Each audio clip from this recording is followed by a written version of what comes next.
पोवाडा हा जर उर्दूमध्ये लिहिला कोणी तर भाषा कधीच मरत नाही. समूह जिवंत असतो. येणारी पिढी ही त्याची स्वतःची एक भाषा घेऊन येत असते. हे बखर वाङ्मय जो प्रकार होता त्यातली जी भाषा होती ती आज कोणी बोलत नाही.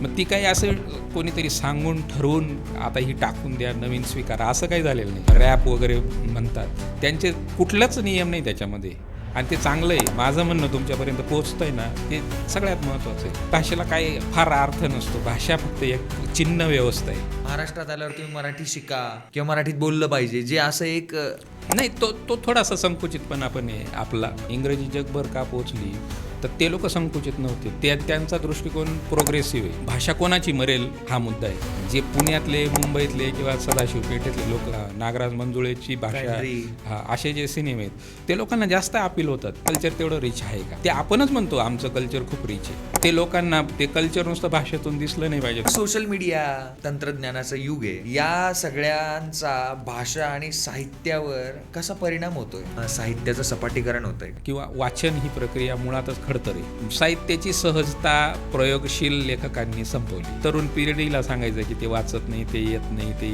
तुमचे दोष दुसऱ्यांवर लादून काय उपयोगाचे? इंग्रजीची जी शैली आहे ती मराठीत लावू पाहता आणि त्यामुळे आपली ही सांस्कृतिक हारही आहे असं वाटतं का तुम्हाला? गझलचं मराठीत बसतच नाही. गझल मधले जर तुम्ही काही 5-50 जे शब्द आहेत ना, ते जर काढून टाकले, त्या पोशाखीपणामुळे आपलं मूळचं जे अस्तित्व होतं ते हरवलं. सिनेमामध्ये अँग्री यंग मॅन ही जी संकल्पना आहे ही इप्टाची आणि प्रोग्रेसिव्ह रायटर्सची महत्वाची देणगी आहे भारतीय सिनेमाला. आणि मला समजलं की आपण फसलेली कादंबरी लिहिलेली. लोकशाहीमध्ये काय आहे माहिती आहे का? लेखन ही राजकीय कृती. ज्ञानेश्वरीमध्ये असो किंवा तुकाराम गाथेमध्ये असो, संत साहित्यामध्ये असो, आपल्या सगळ्या याच्यामध्ये खूप सारे फारशी शब्द आलेले आहेत. साहित्य म्हणजे जीवनाचं प्रतिबिंब, शब्दांनी बनवलेली मानवता. वि.स. खांडेकरांनी म्हटलंय, ते मी नाही. पण भाषा फक्त शब्दांची रचना नसते, ती ओळख घडवते, स्मृती जपते आणि कधी कधी समाजातील ताणही उघड करते. मराठी भाषा ही महाराष्ट्राच्या सांस्कृतिक जळणघडणीचा कणा आहे. तिनं साहित्य दिलं, चळवळी दिल्या, अनेक पिढ्यांना विचार करण्याची भाषा दिली. पण भाषेचा हा प्रवास नेहमीच सरळ राहिलेला नाही. तो इतिहास, सत्ता संरचना आणि राजकीय संदर्भाची नेहमीच जोडलेला आहे. आजच्या या संवादात आपल्यासोबत आहेत राकेश वानखेडे, लेखक आणि प्रगतिशील लेखक संघाचे सदस्य. या पॉडकास्टमध्ये त्यांनी मराठी भाषेचा साहित्यिक प्रवास, लेखक म्हणून येणारे संघर्ष, लेखनाची अंतर्गत प्रक्रिया आणि भाषेभोवती आकार घेत असलेले राजकारण या सगळ्या पैलूंवर आपला दृष्टिकोन मांडलाय. म्हणजे अलीकडच्या काळात मराठी न बोलता येणाऱ्या काही गैर महाराष्ट्रीयन लोकांना भाषेच्या आधारे येणारे अनुभव, समाजातील तणाव, त्यातून निर्माण होणारा प्रश्न, AI च्या जगात लेखक स्वतःला कुठे पाहतोय या संदर्भातही हे कॉन्व्हर्सेशन पुढे जातं. या विषयावर राकेश वानखेडे यांनी स्वतःचा वैचारिक दृष्टिकोन आणि ऑब्झर्वेशन्स मांडली आहेत. एक लेखक म्हणून आणि समाजाचा अभ्यास करणारा संवेदनशील व्यक्ती म्हणून. भाषा, साहित्य आणि समाज हे एकमेकांशी कसे गुंतलेले आहेत हे शांतपणे उलगडून पाहण्याचा हा प्रयत्न आहे.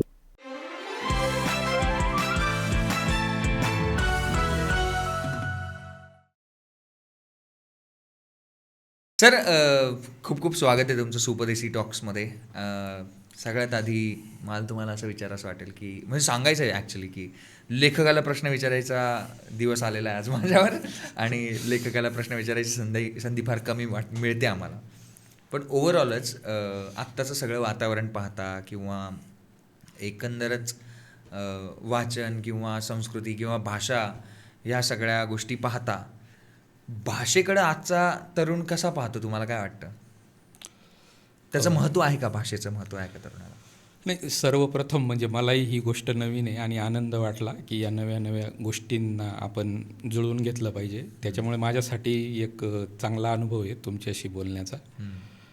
आता प्रश्न जो आपण म्हणतोय भाषेचा, तर भाषेकडे कसा पद्धतीने आजचा तरुण पाहतो, तर एक साधन म्हणून आजचे तरुण पाहतात.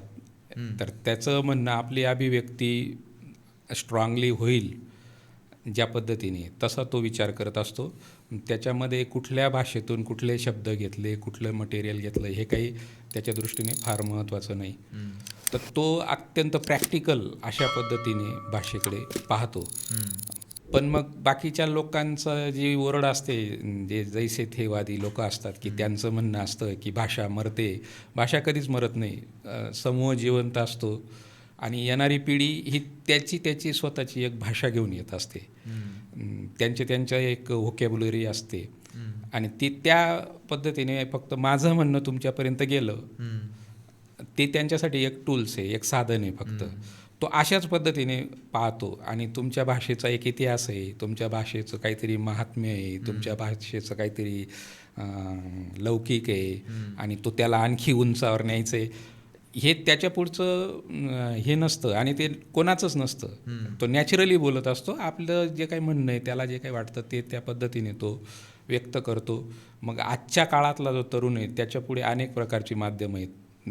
ट्विटरपासून तर वेगवेगळ्या वेब सिरीज वगैरे, तो सगळा कंटेंट त्याच्या पुढे आणि ती भाषा ही अशी मिश्र झालेली आहे, असं कधीही याच्यापूर्वी नव्हतं. त्यामुळे तो जो विकास आहे भाषेचा, तर आपण एका वेगळ्या टप्प्यावर, एका उंचीवर, एका पायरीवर आहोत, एका उत्क्रांतीवर आहोत भाषेच्या सुद्धा. आणि तो ती घेतो आणि तो ती नव्याने जन्माला घालतो ती भाषा त्याच्या जनरेशनची. आणि सायन्स आहे. हो, सायन्स आहे ना याच्यामध्ये. आता तुम्ही बघा, आधीची जी भाषा होती ती कधीही समजा संत काळातली जी भाषा होती, नंतर ते मराठी अभ्यासक जे मानतात टप्पे, तंतकाळ, पंतकाळ, संतकाळ, आणि त्याच्यानंतर मग त्याच्या आधी पण मोडीसारखे जे काही प्रकार होते तर ते बदलत आले. सावरकरांच्या किंवा त्या काळचे जे लोक, शेजवळकर वगैरे हे लोक इतिहास लिहायचे, तर ते बखर वाङ्मय जो प्रकार होता त्यातली जी भाषा होती ती आज कोणी बोलत नाही. मग ती काही असं कोणीतरी सांगून ठरवून आता ही टाकून द्या, नवीन स्वीकारा, असं काही झालेलं नाही. लोकजीवन, लोकप्रवाह जसजशा पद्धतीने पुढे सरकतो, जसं जसं सामाजिक, सांस्कृतिक पर्यावरण त्याला मिळतं, तसतशा पद्धतीची भाषा मागे पडते. नवीन नवीन गोष्टी येतात आणि नवीन व्यवसाय उभे राहतात, त्याच्यातून काहीतरी पर्यायवाची शब्द येतात त्या व्यवसायाशी संबंधित असलेले. आता तुमचंच समजा, याच्यातले पॉडकास्ट हा एक नवीन शब्द आहे. अनेक शब्द नवीन येतात आणि भाषा पुढे सरकते, व्याकरण बदलतं. म्हणजे तुम्हाला असं म्हणायचं आणि तोच मुद्दा आहे माझा सांगण्याचा, की पूर्वी जसं होतं ना की हे व्याकरण आहे, व्याकरणाचे नियम आहेत, हे अशा पद्धतीने बोललं पाहिजे, कर्ता, कर्म, क्रियापद. नव्या पिढीला याच्याशी काही देणं घेणं नाही. तुम्ही गाण्यांचे जर बोल पाहिले, आजकालच्या रील्सची जर भाषा पाहिली, आणि ते आपण जे बोलतो ना, नवीन मुलं जे पॉप रॅप वगैरे म्हणतात, त्यांचे कुठलंच नियम नाही त्याच्यामध्ये आणि ते चांगलं आहे. तो फक्त आपली अभिव्यक्ती त्याच्यामध्ये महत्त्वाची आहे. माझं म्हणणं तुमच्यापर्यंत पोचतं आहे ना, ते सगळ्यात महत्त्वाचं आहे. आणि नाहीतरी भाषेला काय फार अर्थ नसतो. भाषा फक्त एक चिन्ह व्यवस्था आहे, त्याच्या पलीकडे फार काही अर्थ नसतो. आणि मी हे जे बोलतोय तुमच्याशी, समजा हे इंग्लिशमधून बोललं तर माझं बोलणं, माझं मिनिंग किंवा त्यातला कंटेंट हा काही फार वेगळा नाही होऊन जाणार. फक्त आपले हे स्क्रिप्ट बदलेल फक्त, बाकी काही होत नाही. आणि तरुण अशा पद्धतीनेच पाहतो भाषेकडे, भाषेच्या व्यवहाराकडे. तो अशा पद्धतीनेच कल्चरकडे पाहतो, लिपीकडे पाहतो. पण यात चूक बरोबर असं काही नाही वाटत तुम्हाला? नाही, चूक बरोबर. आणि लोकांचा अनाठाई हे आग्रह असतो किंवा अनाठाई काहींना भीती पण असते, धास्ती पण असते की भाषा मरते वगैरे वगैरे. भाषा कधीच मरत नाही.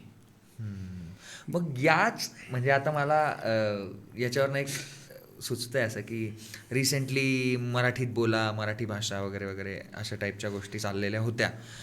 मग त्या कितपत योग्य वाटतात? आणि त्यांचं म्हणणं तर बरोबर वाटतं की महाराष्ट्रात आल्यावर तुम्ही मराठी शिका किंवा मराठीत बोललं पाहिजे, जे असं एक येतं. नाही, तो थोडासा संकुचितपणा पण आहे आपला, की तुमची भाषेची सुलभता जर असेल, सहजता जर असेल, तर लोक शिकतात. त्याच्यात जर कॉम्प्लिकेशन्स तुम्ही निर्माण करून ठेवलेले असतील, इतके ही प्रमाण भाषा, ही आमकी भाषा, ही तमकी भाषा, ही काय प्राकृत भाषा, ही सदाशिवपेठी भाषा, ही ग्रामीणांची बोली, ही आमकी तमकी, असं जर केले ना तर ते फार अवघड होतं. आणि त्यात परत पोट नियम तुमचे, ऱ्हस्व, दीर्घ, काय असे अनेक भानगडी. तर ती खूप अवघड गोष्ट होते. तुमच्यापुढे इंग्रजीचं सगळ्यात चांगलं उदाहरण आहे. इंग्रजी जगभर का पोहोचली तर ते लोक संकुचित नव्हते. त्यांचा दृष्टिकोन प्रोग्रेसिव्ह आहे, रिग्रेसिव्ह नाही. म्हणून त्यांनी तुमचे जे शब्द आहेत ना, उदाहरणार्थ लाडू, तो शब्द त्यांनी जिलेबी घेतला. जिलेबी शब्द त्यांच्या डिक्शनरीमध्ये त्यांनी ॲड केला आहे त्यांच्या या नवीन. आणि म्हणून माझ्या माहितीनुसार सुरुवातीला ती डिक्शनरी त्यांची छोटी असली पाहिजे, पण ती आता वाढतच चालली, कारण ते जगभरातले शब्द असे घेतात आणि दरवेळेची जी त्यांची नवीन एडिशन जी काढतात तर नवीन शब्द घेतात जगभरातले. ती लवचिकता आहे त्यांच्याकडे. तर आपल्याकडे आपण ती लवचिकता स्वीकारत नाही आणि पारंपरिक दृष्टीने भाषेकडे पाहतो. पण भाषा ही पुढं सरकत असते, भाषा ही पुढंच जात असते. तिचा मात्र गुणधर्म असा आहे, ती प्रोग्रेसिव्हच असते. आणि भाषेला तुम्ही अशा पद्धतीने आग्रह धरणं हे चुकीचं आहे असं मला वाटतं. आणि भाषा कोणाची मरेल हा मुद्दा आहे. जे पुण्यातले, मुंबईतले किंवा सदाशिव पेठेतले लोक, ते सगळे सिलिकॉन व्हॅली आणि तिकडं अमेरिकेत कुठं स्थायिक झाले, त्यांची वारसच नाही, त्या भाषेला वारस नाही. परंतु जी श्रमव्यवस्था आहे, कामगारांचे, कष्टकऱ्यांचे, खेड्यापाड्यातली जी भाषा आहे ती अत्यंत जिवंत भाषा आहे. तुम्ही इवन आता मराठी सिनेमाचं पण पाहिलं की एका बाजूला प्रमाण भाषेत बनणारे तथाकथित अभिरुची संपन्न जे लोक स्वतःला म्हणवतात त्यांचे सिनेमे आहेत, आणि दुसऱ्या बाजूला भाऊसाहेब कराडे वगैरे ते जे बोली भाषेतले नागराज मंजुळेची भाषा, असे जे सिनेमे आहेत ते लोकांना जास्त अपील होतात आणि ती भाषा जास्त बोलली जाते. ती भाषा उलट जिवंत आहे. तिच्यामध्ये नवीन लोक आता प्रयोग, आयराणी पण लोक आता स्क्रिप्टमध्ये लिहायला लागले, कोकणी भाषा स्क्रिप्टमध्ये लिहायला लागले. उलट रिजनल लँग्वेजेस, आदिवासी बोली पण लिहिली जाते आता. मग हा बदल आहे. मग कसं काय तुम्ही म्हणता की भाषा मरते? भाषा मरत नाहीत. उलट हे लोक मराठीमध्ये अंतर्भाव यांचा कधीच नव्हता याच्यापूर्वी. आता ते लोक यायला लागले. त्यांचं एक समृद्ध जीवन आहे, त्यांच्याकडे समृद्ध अनुभव आहे, त्यांचं एक विश्व आहे आणि ते विश्व घेऊन ते येतात आणि त्या विश्वासोबतच त्यांची भाषा पण येते. भाषा उलट समृद्ध झाली आहे. आता प्रॉब्लेम असा झाला आहे, मी गिनीपिग कादंबरीमध्ये आयराणी भाषेचा वापर केला. ती माझी मातृभाषा आहे, पण मग ती भाषा माझ्या भागात बोलली जाते, मग ती कादंबरी जास्त रिलेट होते. परंतु जे पुणेकडचे किंवा इतर ठिकाणचे शहरी भाग आहे, मेट्रोपॉलिटन असा जो एरिया आहे, तिथं ते म्हणतात की आम्हाला ते कंटेंट कळत नाही आहे. हेच आपण उलटही पाहू शकतो ना, की तुम्ही जी भाषा बोलत होते ते आम्हाला कळत नाही आहे. त्याच्यामुळे भाषा आमच्या दृष्टीने पण ती तेवढीच जटिल आहे जेवढी ती आमची वाटते. परंतु बहुतांश आणि जास्तीत जास्त लोक कोणती भाषा बोलतात तर ती भाषा जी ग्रामीण बोली जास्त बोलली जाते, बोलीभाषा जास्त बोलल्या जातात आणि त्या जिवंत आहेत आणि त्यांच्यात सहजता आहे, सुलभता आहे, त्यांच्यात लालित्य आहे, त्यांच्यात अलंकार आहे आणि त्यांच्यात फुल असा कंटेंट आहे. तो अजून आलेला नाही आहे आणि तो येण्याच्या आतच तुम्ही म्हणायला लागले की भाषा मरते. तर माझं मत आहे ती अजिबात मरत नाही, ती उलट अधिक समृद्ध होते. प्रश्न आहे तुम्ही ती एक्सेप्ट करता की नाही करत हा आहे. पण जेव्हा आपण आता सध्या जे काही वातावरण चाललं होतं आणि मागे एक लाटच आली होती की मराठीतच बोललं पाहिजे, महाराष्ट्रात राहताच मराठीतच बोललं पाहिजे आणि बऱ्याच अशा गोष्टी चालल्या होत्या. आणि आत्ता तुम्ही बोलले की रिजनल भाषा ज्या आहेत तर त्या डेव्हलप होत आहेत, त्या मोठ्या होत आहेत. तर हिंदी भाषिक माणूस जेव्हा महाराष्ट्रात येऊन राहतो आणि भाषेवर बोलू पाहतो किंवा एखादी गोष्ट बोलू पाहतो आणि त्याला मराठीत बोल असं म्हणून सांगितलं जातं, तेव्हा मग ही महाराष्ट्रीयन्सची संकुचित वृत्ती झाली असं वाटतं का तुम्हाला, की आपण मुद्दाम करतोय हे मोठेपणाने? नाही बघा, त्याला मुळातून मनापासून वाटलं पाहिजे की तुमचं कल्चर रिच आहे. तुम्ही इंग्रजी का स्वीकारली? त्यांनी तशी गरज निर्माण केली ना तुमच्या पुढे, एक हेच ठेवला, काय म्हणता, पणच ठेवला की तुम्ही ते शिका, कारण ती जगाची भाषा आहे आणि कुठलंही काम सध्या होत नाही. हो, त्याच्याशिवाय होत नाही. मग ते अपरिहार्य झालं, मग आपण शिकलो. मुळात तुमचं कल्चर जर रिच असेल तर लोक स्वीकारतील. प्रश्न असा आहे की तुमचं कल्चर तेवढं रिच आहे का? ते आपणच म्हणतो आमचं कल्चर खूप रिच आहे. ते लोकांना ते कल्चर नुसतं भाषेतून दिसलं नाही पाहिजे, तुमच्या वर्तनातून दिसलं पाहिजे, तुमचा खूप मोठा सांस्कृतिक व्यवहार असतो. त्याच्यामध्ये आर्टचे सगळे फॉर्म्स असतात, तुमचे जगण्याच्या सगळ्या पद्धतीच्या हे असतात, तुमचं जीवनमान असतं, तुमचे आहार, पोशाख, चालीरीती आणि सगळ्यात महत्त्वाचं तुमचे मॉरल्स असतात, तुमचे मॅनर्स असतात. तुम्ही ते कसे करतात तेव्हा लोकांना वाटतं की ते एक्सेप्ट केले पाहिजेत. आणि त्यावेळेस आणि खूप लोक आहेत की ज्यांनी मराठी शिकलेले आहेत, खूप लोक आहेत. आता जे सिनेमातलेच आपण उदाहरणं घेऊ की ते लोक ज्यांचं जन्मच मुळात मुंबईमध्ये झाला, त्यांच्या दुसऱ्या तिसऱ्या पिढी चाललेले, ते लोक मराठी बोलतात. आणि ज्यांचे पक्षांना म्हणजे मतं मिळत नाहीत असे काही पक्ष, त्यांचं चालू असतं की मराठी टिकली पाहिजे वगैरे. तो त्यांचा हे म्हणजे त्यांचंही राजकीय पॉलिटिकल लाईन आहे ती मराठी. कारण याच्यापूर्वी तसं घडलेलं आहे की मराठीचा मुद्दा घ्या आणि मोठं व्हा. मग ते पुन्हा पुन्हा त्या इतिहासाकडे जातात आणि पुन्हा पुन्हा तसं काही करायला पाहतात. याला पुरोगामी प्रोग्रेसिव्ह नाही म्हणतात. हां, नाही नाही नाही, हे फार संकुचित आहे. आणि आज एवढं सगळं काही ओपन झालेलं आहे तुमच्या पुढे. अनेक प्रकारच्या भाषा आहेत, अनेक तुम्ही एकाच वेळेस भारतीय प्रांतात सुद्धा वावरू शकतात ती भाषा घेऊन. तर त्याच्यामुळे त्याला काही अर्थ नाही राहिला आहे म्हणजे तुमच्या आग्रहाला. सो सर, तुम्ही मगाशी पण आपण बोलता बोलता बोललो की आजच्या पिढीची जी भाषा आहे ती वेगळी आहे आणि ते रॅप करतात, बऱ्याच गोष्टी आहेत, बदल झालेला आहे भाषेमध्ये. तर ह्या भाषेतलं जे साहित्य आहे ते सायकोलॉजिकली तेवढी पकड जमवतं आहे का लोकांवर, जे नवीन तरुणांची भाषा आहे?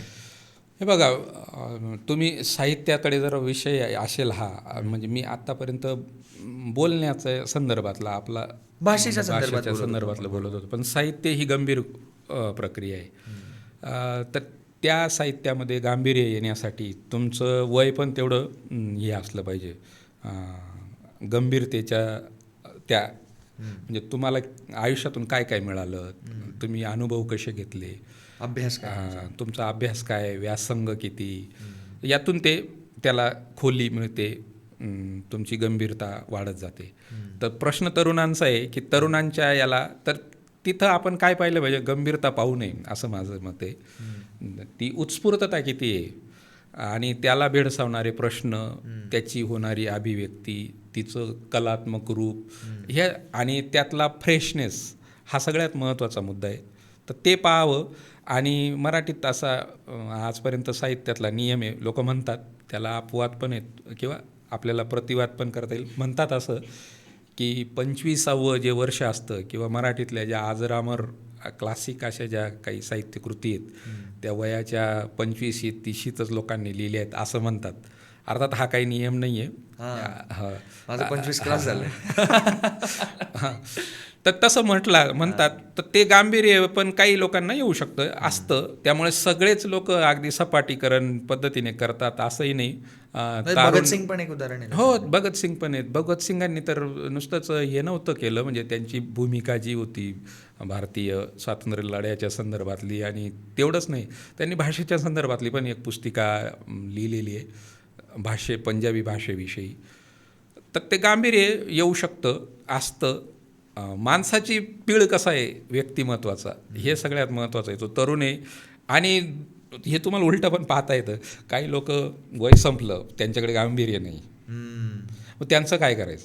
आता खूप लोक आहेत अखिल भारतीय साहित्य संमेलनाचे अध्यक्ष झाले, त्यांना अध्यक्ष होऊन 15-20 वर्ष झाले, पण ते त्या खुर्चीवरून उतरलेत असं वाटत नाही की तीच आमच्या जीवनाचं एक साध्य होतं आणि ते खूप मोठं आम्ही टार्गेट चेस केलं, अशा पद्धतीच्या आविर्भावात ते लोक आहेत. पण हा बालिशपणा आहे ना, ते मुळात तिथं जाणंच तुम्ही तुमच्या आयुष्याचं गांभीर्य घालवलं आहे हे त्यांना कळत नाही. मग असेही लोक आहेत. मग यांच्या तुलनेत ते तरुण बरे ना, निदान त्यांना सुधारण्याला पुढे वाव आहे, ते सुधारू शकतात, सतत बदल स्वीकारतात. हो हो हो. पण मग सोशल मीडिया किंवा आत्ताचं जे तंत्रज्ञानाचं युग आहे, या सगळ्यांचा भाषा आणि साहित्यावर कसा परिणाम होतोय? आता बघा, हे सगळ्या गोष्टी तुम्हाला सपोर्टिव्ह आहेत, हे पहिल्यांदा आपण जाणून घेतलं पाहिजे. पूर्वीच्या काळी असं काही नव्हतं आणि खूप लिमिटेशन्स होते. तुमच्याकडे ह्या ज्या गोष्टी आहेत तर ज्या रिसोर्स ज्यांच्याकडे होते त्यांची अभिव्यक्ती त्या पद्धतीने होत होती किंवा त्यांना संधी होत्या. परंतु आजचा जो सगळ्यांकडे मोबाईल उपलब्ध आहे, त्यांच्याकडे इंटरनेट आहे आणि त्याला पाहिजे तो त्या पद्धतीने तो अभिव्यक्त होऊ शकतो. तर हे अभिव्यक्त होण्यासाठी पण त्याच्याकडे कंटेंट किती आहे, तो किती ते पॉवरफुली आणि नवे माध्यमं, नव्या सगळ्या संकल्पना तो समजून घेतो, त्यातले टेक्निक्स समजून घेतो, ते प्रभावी करतो, ते इम्प्रेसिव्ह होतील याच्यासाठी प्रयत्न करतो, त्याची लांबी, रुंदी आणि सगळ्या त्याच्या टेक्निकल गोष्टी ज्या आहेत त्या पाहून करतो, तो अधिक यशस्वी होतो. आणि जे अयशस्वी होतात तर ते कदाचित म्हणजे त्यांच्याकडे काहीच कंटेंट नसतं असा पण भाग नाही आहे. कदाचित ते तेवढे इको फ्रेंडली नसतात पण त्यांना मार्ग सापडलेला नसतो. कधीकधी म्हणजे काही लोक सिनेमात हिरो व्हायला आले होते परंतु त्यांना समजलंच नाही की हिरोसाठी लागणारं मटेरियल आपल्याकडे नाही. मग त्यांनी आपला थोडासा काही दिवसांनी त्यांना मार्ग सापडला तर ते त्या क्षेत्रात खूप मोठे झाले, पुढं गेले. असे खूप उदाहरणं आहेत. त्यामुळे सगळेच काही या माध्यमांमध्ये येऊन यशस्वी होतील आणि भरभक्कम मोलाची भर घालतील असं काही नाही.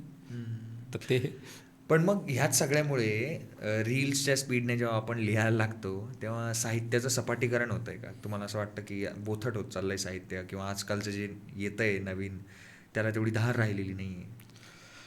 नाही, कसं आहे आता तुम्हाला एक साहित्यामध्ये 2-3 जे प्रकार आहेत ते खूप तुमचे कस पाहणार आहेत. उदाहरणार्थ मी कादंबरी लिहितो तर कादंबरी हा साहित्य प्रकार तुमचा खूप जीव घेणारा असा प्रकार आहे आणि अनेक लोकांनी सांगून ठेवलं की कागदाचे जे गठ्ठे असतात त्या गठ्ठ्यांशी ती बांधून घालणारी ही प्रक्रिया आहे. ती माणसाला अकाली वृद्ध बनवते. आणि दुसरी गोष्ट, मी 400 पानांचं, आता माझ्या सगळ्याच कादंबऱ्या 300 पानांच्या पुढे आहेत, ते ती तुम्हाला लगेच दिली आणि तुमची काही लगेच त्याच्यावर रिॲक्शन येत नाही. तर मला ते कादंबरी घडवण्यासाठी एक काळ जावा लागतो, ती लिखाणासाठी आणखी एक काळ जावा लागतो, ती तुम्हाला दिली तुमच्यापर्यंत पोहोचण्यासाठी एक काळ लागतो, तुम्हाला वाचायला आणखी एक काळ लागतो आणि तेव्हा तुम्ही मला ती प्रतिक्रिया देणार, ती आणखी वेगळ्या तेवढा मोठा. हां, तोपर्यंत माझा संयम टिकला पाहिजे. आणि सगळ्या लोकांची जी जडणघडण आहे, बैठक आहे, ती अशी नाही आहे. याच्या उलट कवितेचा प्रकार आहे. तुम्ही आता तपोवनात जायचं आहे आणि तपोवनात आंदोलन चालू आहे आणि तुम्ही कवी आहे, तुम्हाला ते माहिती नाही काही आंदोलनाचं कुठून सुरू झालं, काय झालं, पण माहिती आहे पर्यावरणाचा काहीतरी विषय आणि तो लगेच दुसरा कवी म्हणतोय तेवढ्यात कविता लिहितो आणि सादरीकरण पण करतो. 2 मिनिटाचा वेळ असतो त्याला आणि 2 मिनिटात त्याला तिथं उपस्थित असलेल्या 50 लोकांची दाद पण मिळते, टाळ्या पण मिळतात. त्याला काही स्टॅमिनाची गरज नाही, बैठकीची गरज नाही आणि ही एक नशा पण असते की तुम्ही तुमची अभिव्यक्ती लगेच केली, लगेच त्याचा रिप्लाय पण मिळाला. रील्सचं हेच तंत्र आहे की तुम्हाला इन्स्टंट ग्रॅटिफिकेशन पाहिजे, त्याच्यासाठी जातात. पण सगळ्या लोकांची जडणघडण त्यांच्या एकूण व्यक्तिमत्वाची अशी नाही आहे. ते लोक मात्र, खूप लोक रील्समध्ये नाही आहेत किंवा पण रील्स सगळे टाकवते असा पण भाग नाही आहे त्याच्यामध्ये. तुम्ही अनेक मोठ्या मोठ्या लोकांचे इंटरव्ह्यूज, त्यांचे छोटे छोटे तुकडे करून ते आपल्यापर्यंत येतात. त्यातलं कंटेंटफुल जो भाग असतो तो काटून पण आपल्यापर्यंत येतो किंवा त्यातलं झिस्ट काढून पण ते आपल्यापर्यंत येतं, त्यामुळे ते महत्त्वाचं आहे. हां, पण मग म्हणजे टेक्निक म्हणून तर ती टेक्निकल नॉलेज म्हणून किंवा एक तंत्र म्हणून तर ते महत्त्वाचं आहेच. पण ह्याच्यामुळे जे आपण लिहितोय किंवा ज्या प्रकारचं साहित्य तयार होतं आहे आजकाल, कारण की आज बऱ्यापैकी रील्ससाठी लिहिणं पण होतं, बऱ्यापैकी शॉर्ट फिल्मसाठी लिहिणं पण होतं. तर आजच्या काळात ज्यावेळी माणूस जास्त वेळ आता फोन आणि रील्सवर आहे, या काळामध्ये आपल्याला साहित्याची धार टिकून ठेवता कशी येईल आणि आहे का आत्ताच्या तरुणांमध्ये? आत्ताच्या साहित्याबद्दल कसं वाटतं, जे नवीन साहित्य येतं, नवीन कविता येतात, नवीन लेख येतात, कविता गाणी येतात, त्याबद्दल तुम्हाला काय वाटतं? नाही, आता पूर्वीच्या काळी काय होतं, ज्या गाळण्या वेगवेगळ्या प्रकारची चाळणी लागायची साहित्याला, तर पूर्वी जे मासिकं चालायची ड्राफ्ट बनायचे. तर ते तुम्ही कविता लिहून पाठवली तर ते सब एडिटर ती वर्तमानपत्राला तुम्ही साधं पत्र जरी लिहिलं की आमच्या एरियामध्ये रस्ते खराब आहेत वगैरे तर ते सब एडिटर वाचणार, तो त्याला ते कटछाट करणार, पुन्हा त्याचा जो वरचा एडिटर वगैरे ते करणार आणि मग ते त्यांना पसंत पडलं तर ते येणार. नियतकालिकांमध्येही असंच होतं, कवितांचं, दिवाळी अंकांचं असंच सगळी पद्धत होती. त्याच्यामुळे अनावश्यक भाग टाकला जायचा आणि जे अनावश्यक लोक शिरकाव करायचे ते पण टाळले जायचे. आता ही गाळणी कुठंच नाही आहे. त्याच्यामुळे कोणी सांगत पण नाही आहे. मग ती जी सेन्सरशिप होती, म्हणजे मी काही सेन्सरशिपच्या बाजूने नाही आहे, परंतु ती एक तुम्हाला मार्गदर्शन करणारी एक रेंज असायची, एक वर्ग होता, तो नाहीसा झाला आहे. संपादक आणि संपादन विभाग हा प्रकाशन संस्थांमधलाही गायब झालेला आहे, वर्तमानपत्रांमधलाही गायब झालेला आहे. अगदी तुम्ही आजचे जे गोदी मीडिया आणि त्यातल्या ओरडणारे लोक पाहिले तर त्यांचा एकूण BA वरून हे खरोखर म्हणजे मानसिकदृष्ट्या स्वस्थ आहेत की नाही इतका प्रश्न पडावा अशा पद्धतीचे ते चकाळतात. याचं कारणच मागचं काहीच राहिलेलं नाही. त्यांना जी बेसिक गोष्टी पुरवणारी जी सिस्टीम लागते मागून ते कुठलीच उरलेली नाही आहे. त्याच्यामुळे ते काही वेळेस वाटतं आपल्याला तसं. आणि याच्यामुळे झालं आहे असं की जे चांगलं आहे ते हरवू शकतं एवढ्या बाऊगर्दीमध्ये, गोंगाटामध्ये, कलकलमध्ये. ते शोधणं हे सगळ्यात महत्त्वाचं काम किंवा अवघड गोष्ट झाली हे मात्र झालेली आहे. तर हा परिणाम आहेच, तो मान्य करायला पाहिजे. कारण की आता इतकं ओव्हरडोस झाला आहे प्रत्येक गोष्टीचा, त्यात आपल्याला शोधून शोधून चांगलं साहित्य काढायला लागतं. बरोबर आहे. पण एकंदरच मराठी साहित्य जेव्हा आपण असं म्हणतो, आपण त्याचविषयी बोलतो की मराठी साहित्य बदलतं आहे का? आणि जेव्हा आपण मराठी साहित्य म्हणतो तेव्हा मराठी साहित्य किंवा कुठलीही आर्ट फॉर्म टिकण्यासाठी आपल्याला लागतो एक वर्ग जो कंझ्युमर असतो. आता हा कंझ्युमर योग्य शब्द आहे का माहीत नाही, पण एक वर्ग लागतो जो वाचक असतो. आपण साहित्य म्हटलं तर वाचक लागतो. तर मराठीतला हा जो वाचक वर्ग आहे हा कमी होत चालला आहे का? आणि जर का होत चाललाय तर त्यासाठी काय करायला लागेल आपल्याला? नाही, मराठी साहित्याचा वाचक वर्ग सातत्याने कमी होत चालला आहे हे खरं आहे. पहिले पण तो फारसा नव्हता, परंतु तो दिसायचा एक गठ्ठा. याचं कारण आहे पहिले असं होतं की जे शिकलेले लोक होते आणि त्या शिकलेल्या लोकांकडे मनोरंजनासाठी आज जेवढ्या गोष्टी उपलब्ध आहेत तेवढ्या उपलब्ध नव्हत्या. एक रेडिओ होता, तो पण नंतर आला. TV तर फार 1975च्या नंतर TVचा काळ सुरू झाला. पण त्याच्या पूर्वीचा जो वर्ग शिकलेला होता तर तो पत्रव्यवहार आणि येणारे वर्तमानपत्र, मासिकं हेच वाचायचा, याच्याविषयी आपल्या प्रतिक्रिया द्यायचा, लेखकांना भरभरून. काही लोक सांगतात आमचे पुस्तकं प्रकाशित झाले तर पत्रांचा ढीग व्हायचा वगैरे, असा तो काळ एकेकाळी होता. पण आता पण तो सुद्धा फार जास्त संख्येने तो वर्ग नव्हता. आता काय झालं, आणि तेव्हाही जास्त नसण्याचं कारण असं होतं की तेव्हा शिकलेले लोकच मुळात कमी होते, शिक्षणाचा प्रसार नव्हता. आता शिक्षणाचा प्रसार झाला आणि खूप लेखक आले, खूप कवी आले, खूप वेगवेगळ्या पद्धतीचे अभिव्यक्त होणारे सगळे फॉर्म्स आले. तर याच्यामुळे काय झालं आहे, वाचक वर्ग डिवाईड पण झाला, हा एक भाग. दुसरी गोष्ट, वाचकांना खिळवून ठेवेल अशा प्रकारची जी माध्यमं इतर जी आहेत त्या तुलनेत साहित्य काही तसं येत नाही. साहित्य किंवा वाचन ही प्रक्रिया मुळातच खडतर आहे, प्रचंड कष्टाची अशी ती प्रक्रिया आहे, ती तुम्हाला रेटावी लागते. आणि त्यातल्या त्यात कादंबरीसारखा जर प्रकार असेल तर तो तुम्हाला ती मेहनतीचंच काम आहे ते, आणि ही मेहनत घेऊन तुम्हाला त्यातून हे करायचं आहे. दुसरी गोष्ट, तिथं सांगितलेला भाषेच्या अंगी लोक सांगतात काही वैशिष्ट्ये असतात, लक्षार्थ, वाचार्थ, व्यंगार्थ. म्हणजे तुम्हाला जे सांगितलेलं आहे, जी गोष्ट सांगितली, मी ती गोष्ट सांगतच नाही आहे, मी आणखी काहीतरी तिसरं इंडिकेशन करतो आहे. मग वाचकाला तो कधी कधी ती गोष्ट अख्खी समजून घेतो आणि त्याला वाटतं की मला ते सगळं समजलं, पण कुठल्या तरी समीक्षकाच्या बोलण्यातून कुठून तरी येतं की ही जी गोष्ट तू समजून घेतली ही ती गोष्टच नाही आहे, तो आणखी काहीतरी वेगळं सांगतोय. म्हणजे त्याला नुसतं वाचायचं नाही आहे, ते बिटवीन द लाईन वाचायचं आहे. आणि मग तो म्हणतो एवढं काय, एवढी मेहनत घेऊन आपलं वाया गेलं ना. हा एक भाग. पण ही चांगली गोष्ट आहे, म्हणजे बुद्धी वाढते, तुम्ही अपग्रेड होता याच्याने, हा एक भाग, आणि ही चांगली गोष्ट आहे, मी त्याचा समर्थक आहे.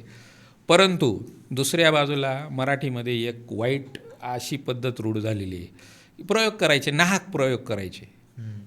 कशाचेही प्रयोग, कथनाचे प्रयोग करा, संहितेचे प्रयोग करा, उलटं पालटं सांगा, म्हणजे जी साधी कथा आहे ती आणखी माझी नाविन्यपूर्ण शैली दिसली पाहिजे, तंत्रशुद्धता दिसली पाहिजे, असे याला जे ब्राह्मणी हे आहेत असे काहीतरी करायचे. मुळात त्यांच्याकडे कंटेंट नाही आहे.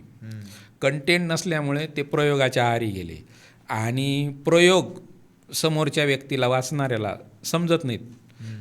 वाचक ह्या प्रयोगाच्या भानगडींमुळे लांब गेलेलं आहे मराठीतला. तुमचे प्रयोगांशी काही त्याला देणं घेणं नाही. तुम्ही साधं सिंपल, आता गाणं, एखादं गाणं असलं, ते धनुषचं कुठलं तरी गाणं आलं होतं, असंच ते बसलेले होते, हा कोलावरी, त्याला मिनिंग पण त्यांच्या याच्यात काहीतरी असेल वगैरे, पण ते आपल्याकडे हिट झालं ना. त्याची सहजता आहे, साहित्याची सहजता प्रयोगशील लेखकांनी संपवली, प्रयोग करणाऱ्यांनी संपवली, आणि काहीतरी तंत्राच्या आहारी अतिरिक्त प्रमाणात गेल्यामुळे ती लेखकांनी संपवली. म्हणजे मारक ठरलं. त्याच्यामुळे वाचक प्रचंड लांब गेलेलं आहे. वाचकाला यांचं ते नको नकोसं झालेलं आहे, आणि उबग आलेलं आहे. एकाच वर्गातून येणारी जी अभिव्यक्ती आहे याला प्रचंड लोक वैतागलेले आहेत. आणि मोनोपॉली जी असते ठराविक, आता नासी फडकेच्या आणि तो जो काळ होता खांडेकरांच्या कादंबरीचा, खांडेकरांचा पण नासी फडकेंच्या कादंबऱ्या ह्या जवळपास स्वातंत्र्यानंतरच्या आतबाहेरच्या अशा कादंबऱ्या आहेत. तेव्हा रॅकेटवर खेळणारी ती मुलगी, सायकल चालवणारी महिला, चापेकळीसारखं नाक, पण समाज कुठं आहे तसा?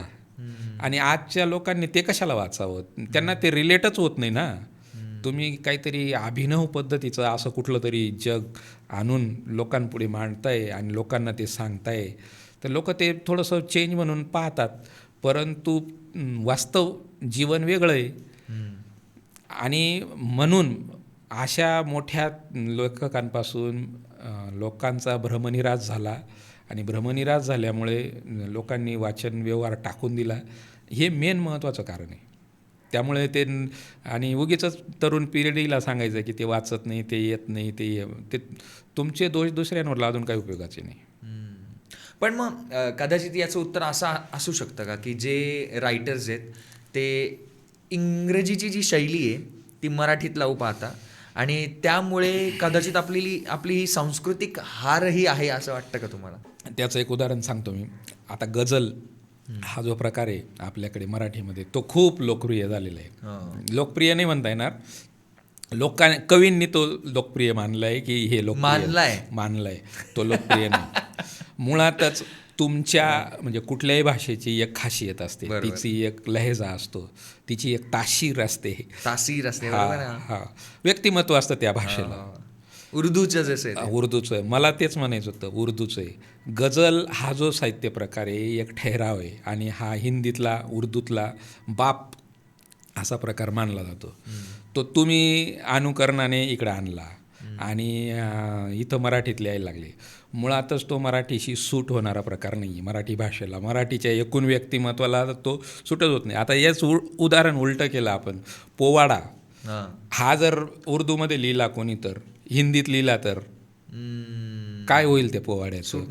आणि हे राम नावाचा एक सिनेमा आला होता कमल हासनचा, आणि रेखाचे पण कुठला तरी होता एक सिनेमा, त्यांनी लावण्या घेतल्या होत्या त्या सिनेमामध्ये. हे राममध्ये पण एक लावणी घेतली होती. त्या नांदगावकर जे होते ना आपले गीतकार, कोणते नांदगावकर होते बघा, ते एक मोठे गीतकार होते, त्यांना लिहायला सांगितली होती लावणी, त्यांनी लिहून दिली, ती रेकॉर्ड केली, ती सिनेमामध्ये पण आहे, पण त्याचा शून्य इफेक्ट लोकांवर. आणि रेखाची लावणी होती लोंगी मिरची कोल्हापूरची वगैरे, ते हिंदीत बसतच नाही ना ते. तसं गझलचं मराठीत बसतच नाही. गझलमधले जर तुम्ही काही 5-50 जे शब्द आहेत ना ते जर काढून टाकले, तुम्ही अभ्यास करा त्या गझलांचा सगळा जे लोक मांडतात, तर ती आखी गझल कोसळेल. खूपच लोकप्रिय झाला हा मराठी गझल. हां, मग इंग्रजीच्या साहित्याचं पण तसंच आहे.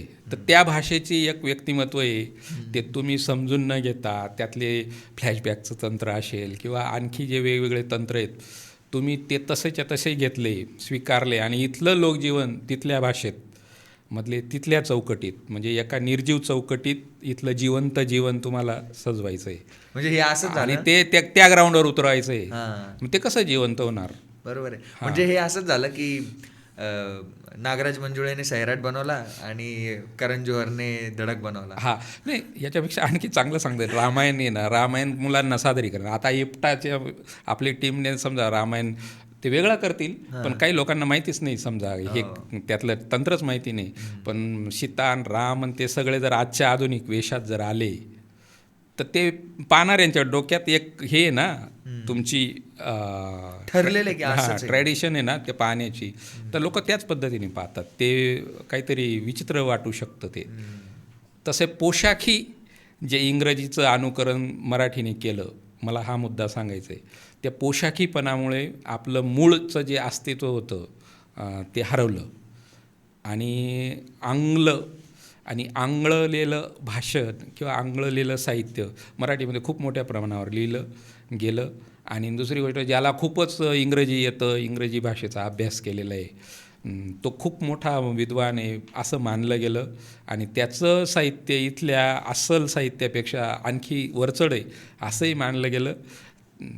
पण ते लोकांना अपील झालं का, वाचकांना अपील झालं का, त्या पुस्तकांनी किती प्रवास केला पुढे, हा मुद्दा मात्र महत्त्वाचा आहे किंवा तो अजून सुटलेला प्रश्न नाही आहे. मध्ये बोलताना इप्टाचा जेव्हा आपण बद्दल बोललो तेव्हा मला आठवलं की प्रोग्रेसिव्ह रायटर्स असोसिएशनमध्ये सुद्धा तुम्ही जोडलेले आहात. सो नेमकं तो प्रवास काय होता आणि what is progressive writers association, सगळ्यात आधी ते सांगा. याचा इतिहास काय आहे? बघा, आता सगळ्यात आधी मी प्रोग्रेसिव्ह रायटर्सविषयी सांगतो. प्रोग्रेसिव्ह रायटर्स ही जी संस्था आहे ही 1933ला सुरू झाली. म्हणजे तिची संकल्पना जन्माला आली, पण प्रत्यक्षात यायला 1936 एवढे 3 वर्ष गेले. तर इथले जे लोक होते त्या काळचे सज्जाद जहीरांनी ही संकल्पना मांडली आणि ते 2-3 वर्ष लोकांशी संपर्कात होते. ते क्रांतिकारक होते, ते स्वतः लेखक होते, ते वेगवेगळ्या आजारपणांच्या निमित्ताने दुसऱ्या देशांमध्ये गेले. त्याच्यानंतर भारतीय स्वातंत्र्य लढ्याशी संबंधित असल्यामुळे काही दिवस त्यांना भूमिगत पण व्हावं लागलं. त्यासाठी सुद्धा ते दुसऱ्या देशांमध्ये गेले आणि इंग्लंडमध्ये त्यांना प्रोग्रेसिव्ह रायटर्स दिसला की तो काय काम करतो, त्याची ध्येय, धोरणं, उद्दिष्ट काय आहेत हे त्यांना दिसलं. आणि हा काळ जो आहे ना, 1930 नंतर 1935पर्यंतचा काळ हा भारताच्या इतिहासातला फार प्रचंड घडामोडींचा असा हा काळ आहे. इथं आंबेडकरांचं नेतृत्व उदयाला आलेलं होतं. आंबेडकरांचे आणि गांधींचे सारखे राजकीय सामाजिक क्रायसिस चालू होते. कम्युनिस्ट पक्षाची स्थापना झालेली होती. दुसऱ्या बाजूला एक्स्ट्रीमिस्ट जे गट आहेत त्यांची पण डोकं वरती काढलेलं होतं. सत्यशोधक चळवळीने जवळपास काँग्रेसमध्ये ती विलीन झाली होती त्या 1930च्या दरम्यान. 1930च्या दरम्यानच भारतीय राज्यघटना लिहिली पाहिजे, काही लोकांनी लिहून सुद्धा तयार केलेली होती 1930मध्येच. विठ्ठलरामजी शिंदे यांनी बौद्ध धर्म स्वीकारलेला होता 1930च्या आसपास. गोलमेज परिषदा चालू होत्या. गोलमेज परिषदांमधून काही प्रश्न निर्माण झाले होते. मुस्लिमांचा प्रश्न होता. मुस्लिम हे स्वतंत्र राष्ट्र आहेत, हिंदू म्हणायचे हिंदू स्वतंत्र राष्ट्र आहेत आणि यांच्यामध्ये अस्पृश्यांचाही प्रश्न निर्माण झाला होता. ते कुठल्याच गटात नाहीत, मग ते कुठं धरायचे, हे सगळे गोलमेज परिषदेने पुढे आलेले प्रश्न होते. या सगळ्यांच्या नंतर मग इंग्रजांनी सुधारणेचा कायदा आणला 1935ला. हे सगळ्या धकाधकीमध्ये लेखकांपुढे एक बेसिक प्रश्न निर्माण झाला की हे सगळं एका बाजूला घडत होतं आणि हे जे विशेषतः कम्युनिस्ट विचारसरणीचे जे लेखक होते तर ते सगळे जगभरातले पुस्तकं वाचायचे. ते इंग्रजी जाणकार होते, उर्दूमध्ये लिहिणारे होते, पुण्या मुंबईत राहणारे लोक होते, जनआंदोलन करणारे लोक होते.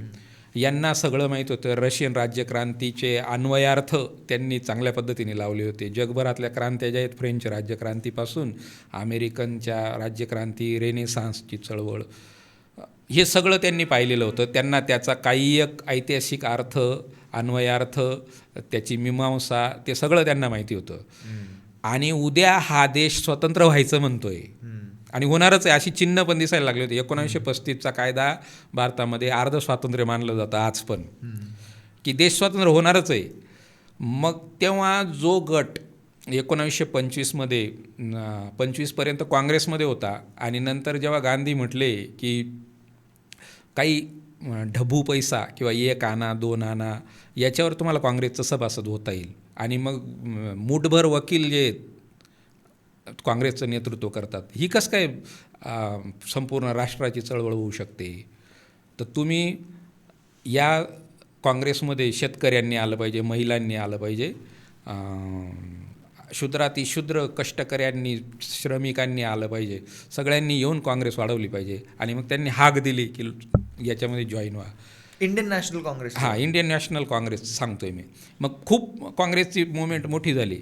तर याच्यामध्ये काही लोकांच्या डोक्यात अशीच स्वातंत्र्याची कल्पना होती 1920पर्यंतची. त्यांना असं वाटत होतं की 650 जे घराणे होते ते 650 घराणे हेच राज्य करत होते आणि इंग्रजांनी त्या संस्थानच फक्त घेतले होते, की वारस, दत्तक वारस नामंजूर वगैरे अशा अनेक गोष्टी करून घेतले होते. आणि इंग्रजांनी स्वातंत्र्य कोणाला द्यावं, तर यांना द्यावं, यांच्या ताब्यात द्यावं आणि निघून जावं. आणि त्यांचं म्हणणं, हे जे 650 संस्थान आहेत यांनीच देश हजारो वर्षापासून चालवला, हेच चालवतील आणि निघून जावं. पण गांधी जेव्हा म्हटले तुम्ही सगळे या आणि उद्याचं मिळणारं स्वातंत्र्य कोणाचं असेल तर ते तुमच्या मालकीचं असेल, तर त्या लोकांना ते मान्य नव्हतं, की ते म्हणायचे अजिबात नाही. आणि गांधी म्हणायचे की आम्ही जे काही त्याग करतोय, एवढं लाठीकाठी किंवा जे काही अगदी अंगावरचे कपडेही काढले टाकले, हे काही तुमच्यासाठी नाही, राजा महाराजांना सत्ता सोपवण्यासाठी थोडंच आहे, गोरगरिबांना मिळाले पाहिजे. हे असे क्लॅश उभे राहिले. प्रश्न इथंच निर्माण झाला की लेखक मग कोणाच्या बाजूने, तो राजा महाराजांच्या बाजूचा आहे की सर्वहाराच्या बाजूचा आहे? उद्या लोकशाही जर निर्माण झाली, तुमच्याकडे साधी मतदान पत्रिका, मतदानाची यादी पण नाही आहे, मग तुम्ही कसे लोकशाही आणणार आहे? लोकशाहीमध्ये एक प्रकारची लोकांचं जनजागृती व्हावी लागते, लोकांचं ट्रेनिंग व्हावं लागतं, लोकांच्या मेंदूची मशागत व्हावी लागते. ती कशी होणार? ती काम कोणाचं आहे? तर ते काही राजकीय काम नाही, तर तुम्हाला कल्चरल फ्रंटवर खूप मोठं काम करावं लागेल. आपल्या हातात जे जे फॉर्म्स असतील, नाटकाचे असतील, सिनेमाचे असतील, कथा, कविता, कादंबरी हे सगळे असतील, तर हे तुम्ही त्याच्यासाठी वापरून सामान्य माणसाचं जगणं या स्वतंत्र होणाऱ्या राष्ट्रामध्ये काय असेल, अशी संकल्पना घेऊन प्रोग्रेसिव्ह रायटर्स उभा राहिला. आणि प्रोग्रेसिव्ह रायटर्सला त्यांनी आवाहन केलं आणि या मताचे किती लोक आहेत असं आवाहन केलं आणि खूप सज्जाद जहीर उदंड प्रतिसाद मिळाला. रवींद्रनाथ टागोर त्याचे पहिले अध्यक्ष, उद्घाटक होते. जे पहिलं अधिवेशन झालं PWAचं लखनौला, त्याचे उद्घाटक रवींद्रनाथ टागोर होते. मुन्शी प्रेमचंद अध्यक्ष होते. आणि मग मंटोसारखे लोक असतील, जानिसार अख्तर म्हणजे यांचे वडील वगैरे, हे सगळे लोक आले. कैफी आझमी होते आणि गीतकार शैलेंद्रनपासून तर पुढे पुढे मग हे इतके लोक वाढले की ते आता किती नावं मी घेतले तरी काही नावं सुटून जातील, इतका हा मोठा प्रवाह झाला. तर अशा पद्धतीची ती स्थापना झाली. मग पुढे 1942मध्ये सिनेमा खूपच वाढायला लागला.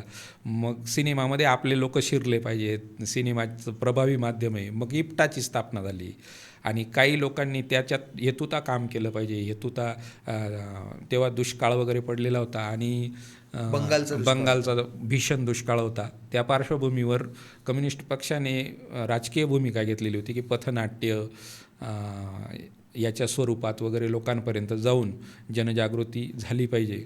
म्हणून मग इप्टाची स्थापना झाली आणि इप्टामुळेच इप्टातले उत्कृष्ट सादरीकरण करणाऱ्या लोकांमुळे एक नवीन रंगभूमी जन्माला आली. त्या रंगभूमीमुळेच सिनेमाचं कल्चर बदललं. सिनेमामध्ये अँग्री यंग मॅन ही जी संकल्पना आहे, ही इप्टाची आणि प्रोग्रेसिव्ह रायटर्सची महत्त्वाची देणगी आहे भारतीय सिनेमाला. कारण प्रस्थापित व्यवस्थेच्या विरोधात उभा राहणारा नायक आणि त्याला त्या व्यवस्थेविषयी असणारी चीड, ही पहिल्यांदा प्रोग्रेसिव्ह रायटर्सने ही चौकट ठरवली.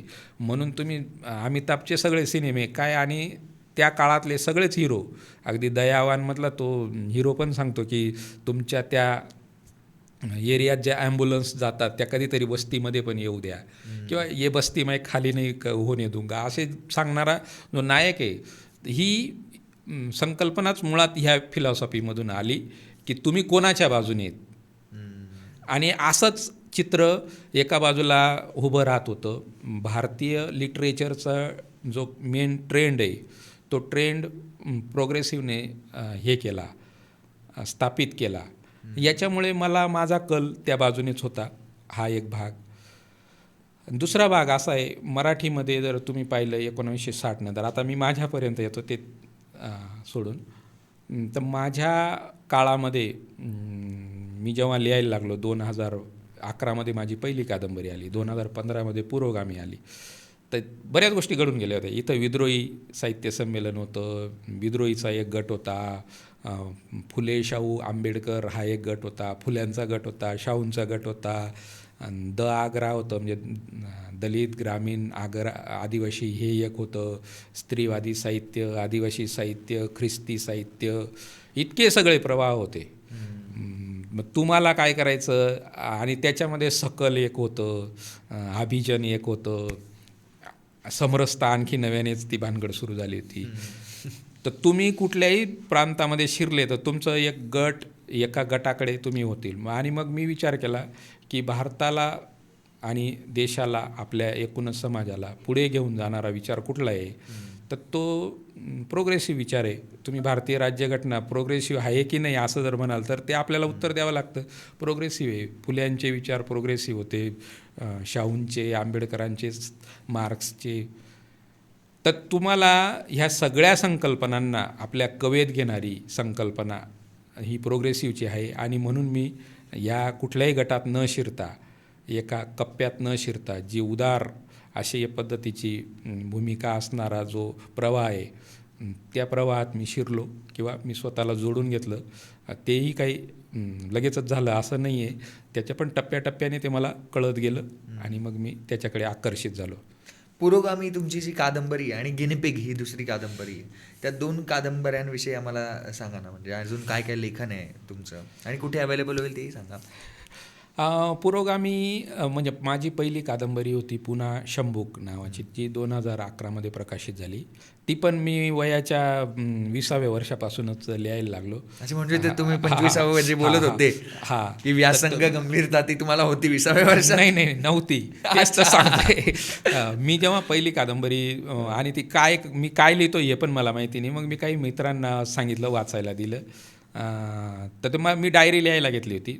ती डायरीमध्ये मग खूपच मर्यादा यायला लागल्या. माझ्याविषयी लिहायचं आहे, मग त्याच्यात काही असं वेगळं काहीच नाही आहे. मग ते मी काल्पनिक थोडंसं त्याच्यात लिहायला लागलो, तर ते माझे डायरी लिहिण्याचा फॉर्मच तो हरवला.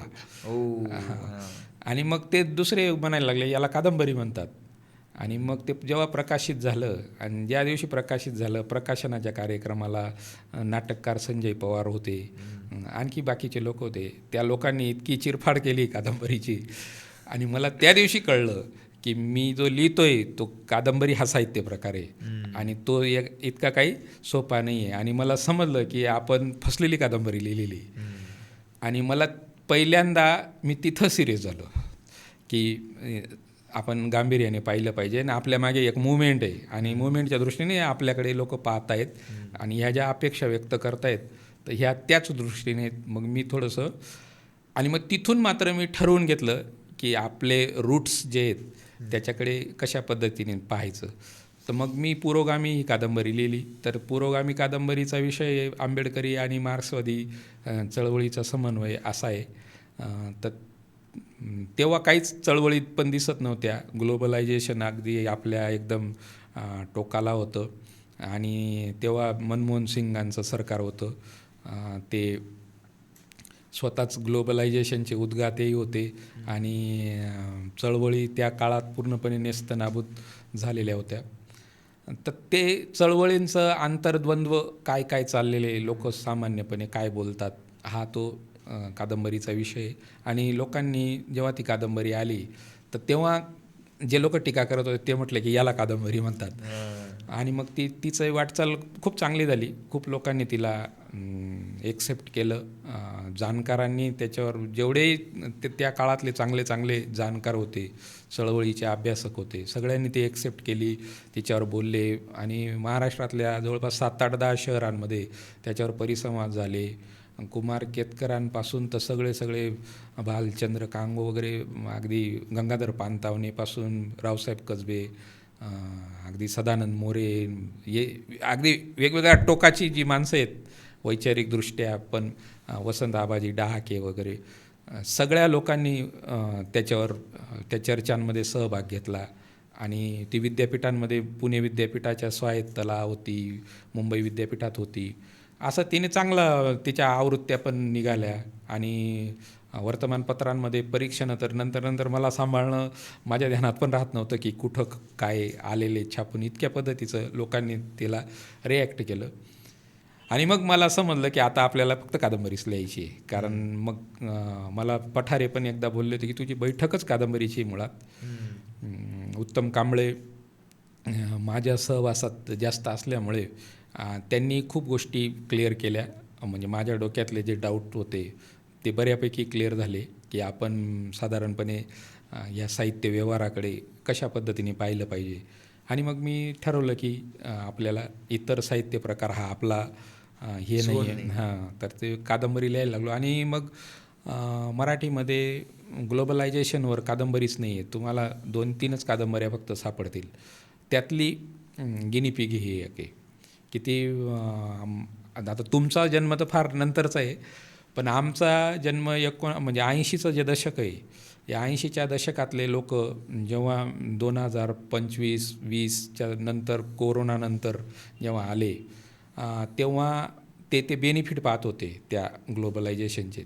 आणि त्याचे फायदे पाहत होते, तसे तोटेही पाहत होते. तर ते मागे वळून आपल्या काळाकडे कसं पाहतात, ग्लोबलायझेशनने आपण काय काय हरवलं, अगदी बोली भाषा, कल्चर, आपलं सगळंच काही काय काय राहिलं, काय काय आपण पुढं गेलो, तर याची ती मांडणी करणारी कादंबरी आहे. आणि भांडवली तिथला त्या नायकाचा सिद्धांत आहे मेन, की जी डेमोक्रेसी आहे आजची, या डेमोक्रेसीला कॅपिटलिझमने हे केलेले विळखा घातलेला आहे. आणि आपली फक्त अशी दिसणारी दिखाऊ पद्धतीची डेमोक्रेसी आहे. तर ही काही फार लोककल्याणकारी वाटचाल करणार नाही. आणि गिनीपिग या शब्दाचा अर्थच असा आहे की त्याच्यावर टेस्टिंग, त्याच्यावर टेस्टिंग करतात. मग ते प्राण्यांवर करत होते वैद्यकशास्त्रामध्ये, परंतु या लोकांनी माणसालाच आता प्रयोग म्हणून घेतलेले आहे. आणि हे कोरोनाच्या काळात ते पूर्णपणे सिद्ध झालं की कशा पद्धतीने प्रयोग चाललेले आहेत. आणि मग म्हणून ती गिनीपिग असं त्याला नाव दिलं. तर ती पण लोकांना खूप आवडली. आणि खूप लोक असं पण म्हटले, जे अत्यंत कधीच कशाला सोनं जरी असलं तरी ते सोन्याला सोनं म्हणणार नाही, सोन्यासारखं आहे असं म्हणतील. असेही लोक म्हटले की ही कादंबरी फार चांगली आहे असं. तर ती एक आली. नंतर मग हे जे विद्यार्थ्यांचं आंदोलन चालू होतं, मॉब लिंचिंगच्या घटना चालू होत्या, राजद्रोहाचं खूपच चाललेलं होतं, त्याच्यावर पण 1-2-4 नावाची जी कादंबरी आली. 1-2-4 हां, तर ती नाव आहे तसं थोडंसं पोएटिक, पण तिचा खरा अर्थ आहे 124. ते कलम आहे. बरोबर. हां, तर ती कादंबरी, राजद्रोह, म्हणजे आतापर्यंतच्या माझ्या येऊन गेलेल्या सगळ्या कादंबरीमध्ये मला समाधान देणारी कादंबरी तीच आहे, 1-2-4. आणि त्याच्यात खूप चांगल्या पद्धतीचे प्रयोग मला करता आले आणि समाधान देणारे असं लिखाण त्याच्यामध्ये झालं.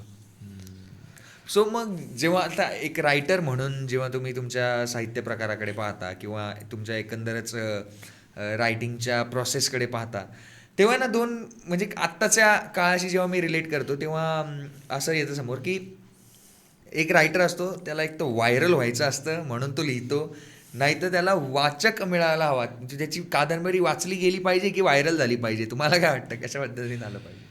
व्हायरल होणं महत्त्वाचं आहे का आजच्या काळात लेखकांसाठी सुद्धा? नाही, बघा, तुम्हाला तुमचा एक विचार आहे. आणि लोकशाहीमध्ये काय आहे माहिती आहे का, लेखन ही राजकीय कृती आहे. आणि राजकीय कृती कुठलीही असली तर तिथं समोरच्याला कन्व्हिन्स करणं हा एक राजकीय अजेंडा असतो.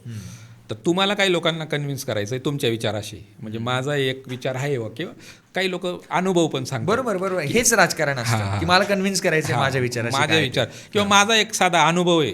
हां. घरात सुद्धा 2 नवरा बायको जरी असले ना, भाऊ भाऊ जरी असले, बहिणी बहिणी जरी असल्या, तरी ती तिचा अनुभव सांगून तू असं नको करू, या रस्त्याने चल, ती कन्व्हिन्स करायचा प्रयत्न कर. आणि कन्व्हिन्स करणं याच्यासाठी मुळात लोक लिहितात असं माझं मत आहे.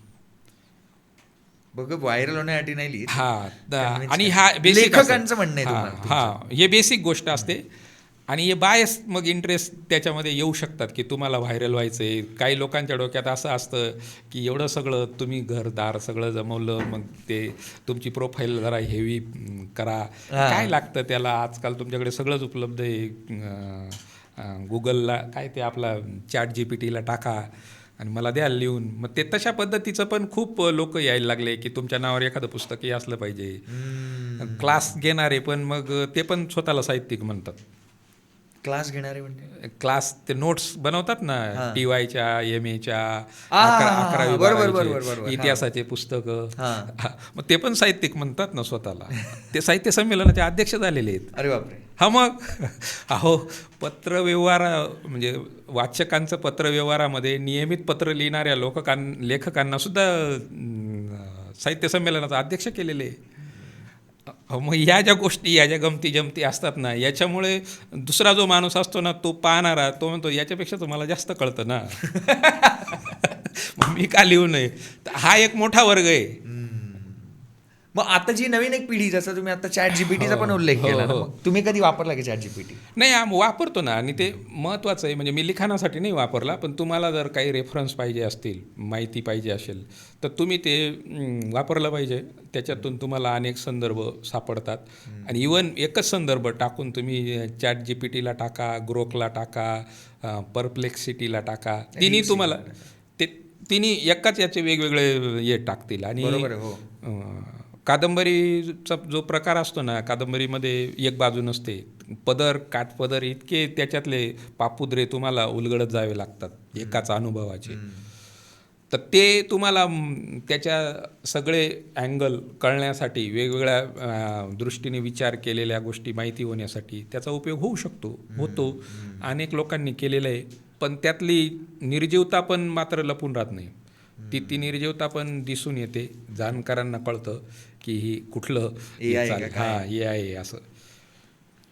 पण मग काय म्हणतात त्याला, की आता इथून पुढे जे AI रायटर्स वगैरे येत आहेत, पण तो आता ही एक कॅटेगरी तयार होते जी की AI रायटर्स येते.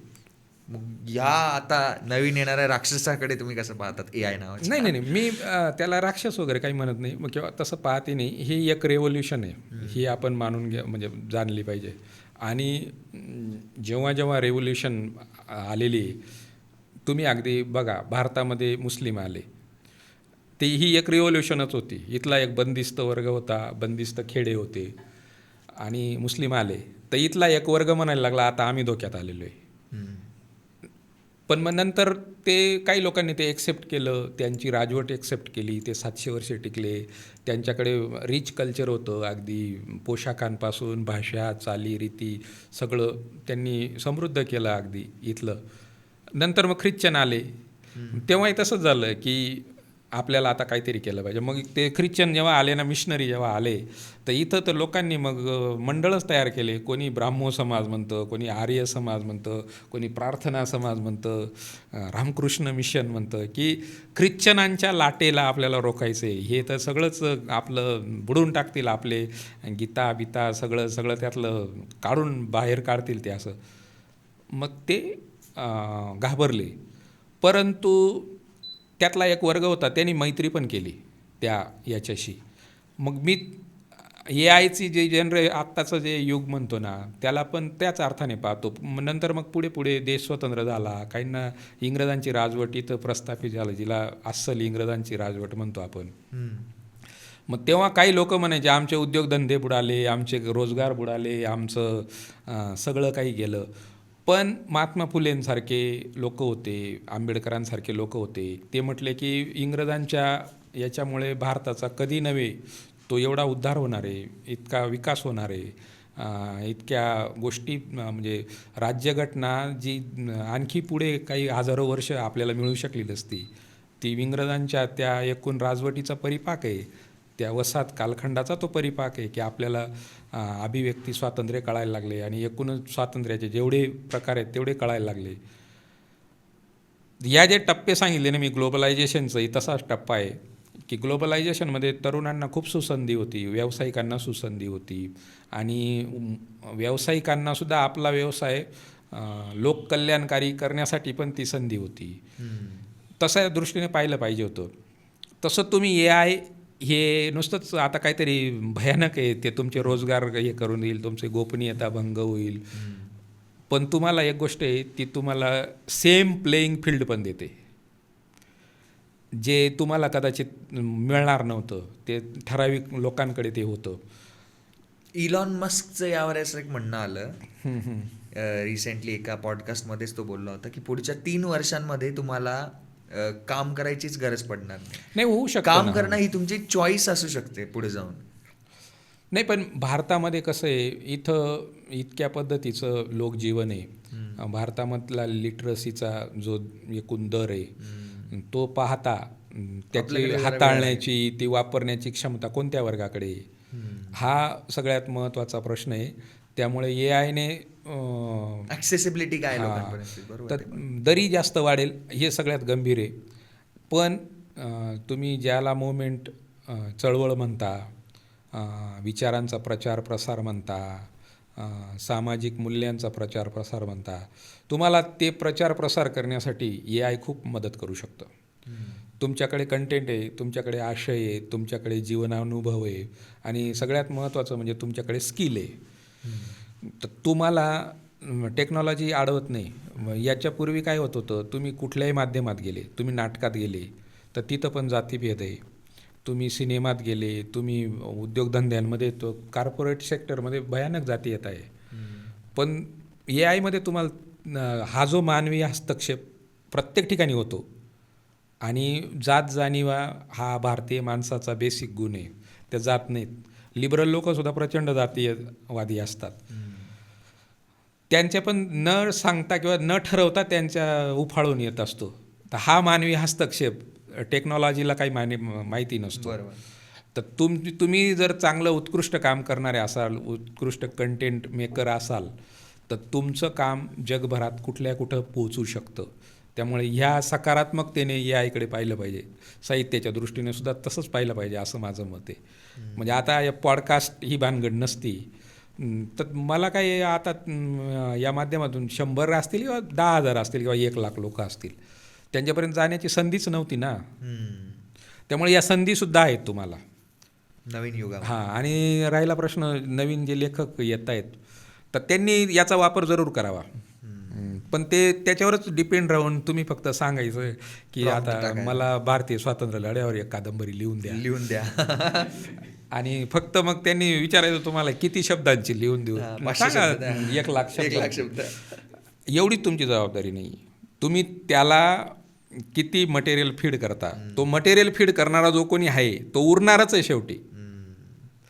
त्याची गरज संपलेली नाही आणि तो किती चाणाक्षपणे त्या आपल्याही बुद्धीचा आणि त्या समोरच्याच्याही बुद्धीचा वापर करतो याच्यावर अवलंबून आहे. दुसरी गोष्ट, आपली बुद्धी जी आहे, त्या आपल्या बुद्धीचं जे काही रफनेस आहे त्याला तो किती शार्प करून घेतो, रॉनेस, त्या टेक्नॉलॉजीच्या मदतीने. बरोबर. याच्यावर AIचं सगळं काही अवलंबून आहे.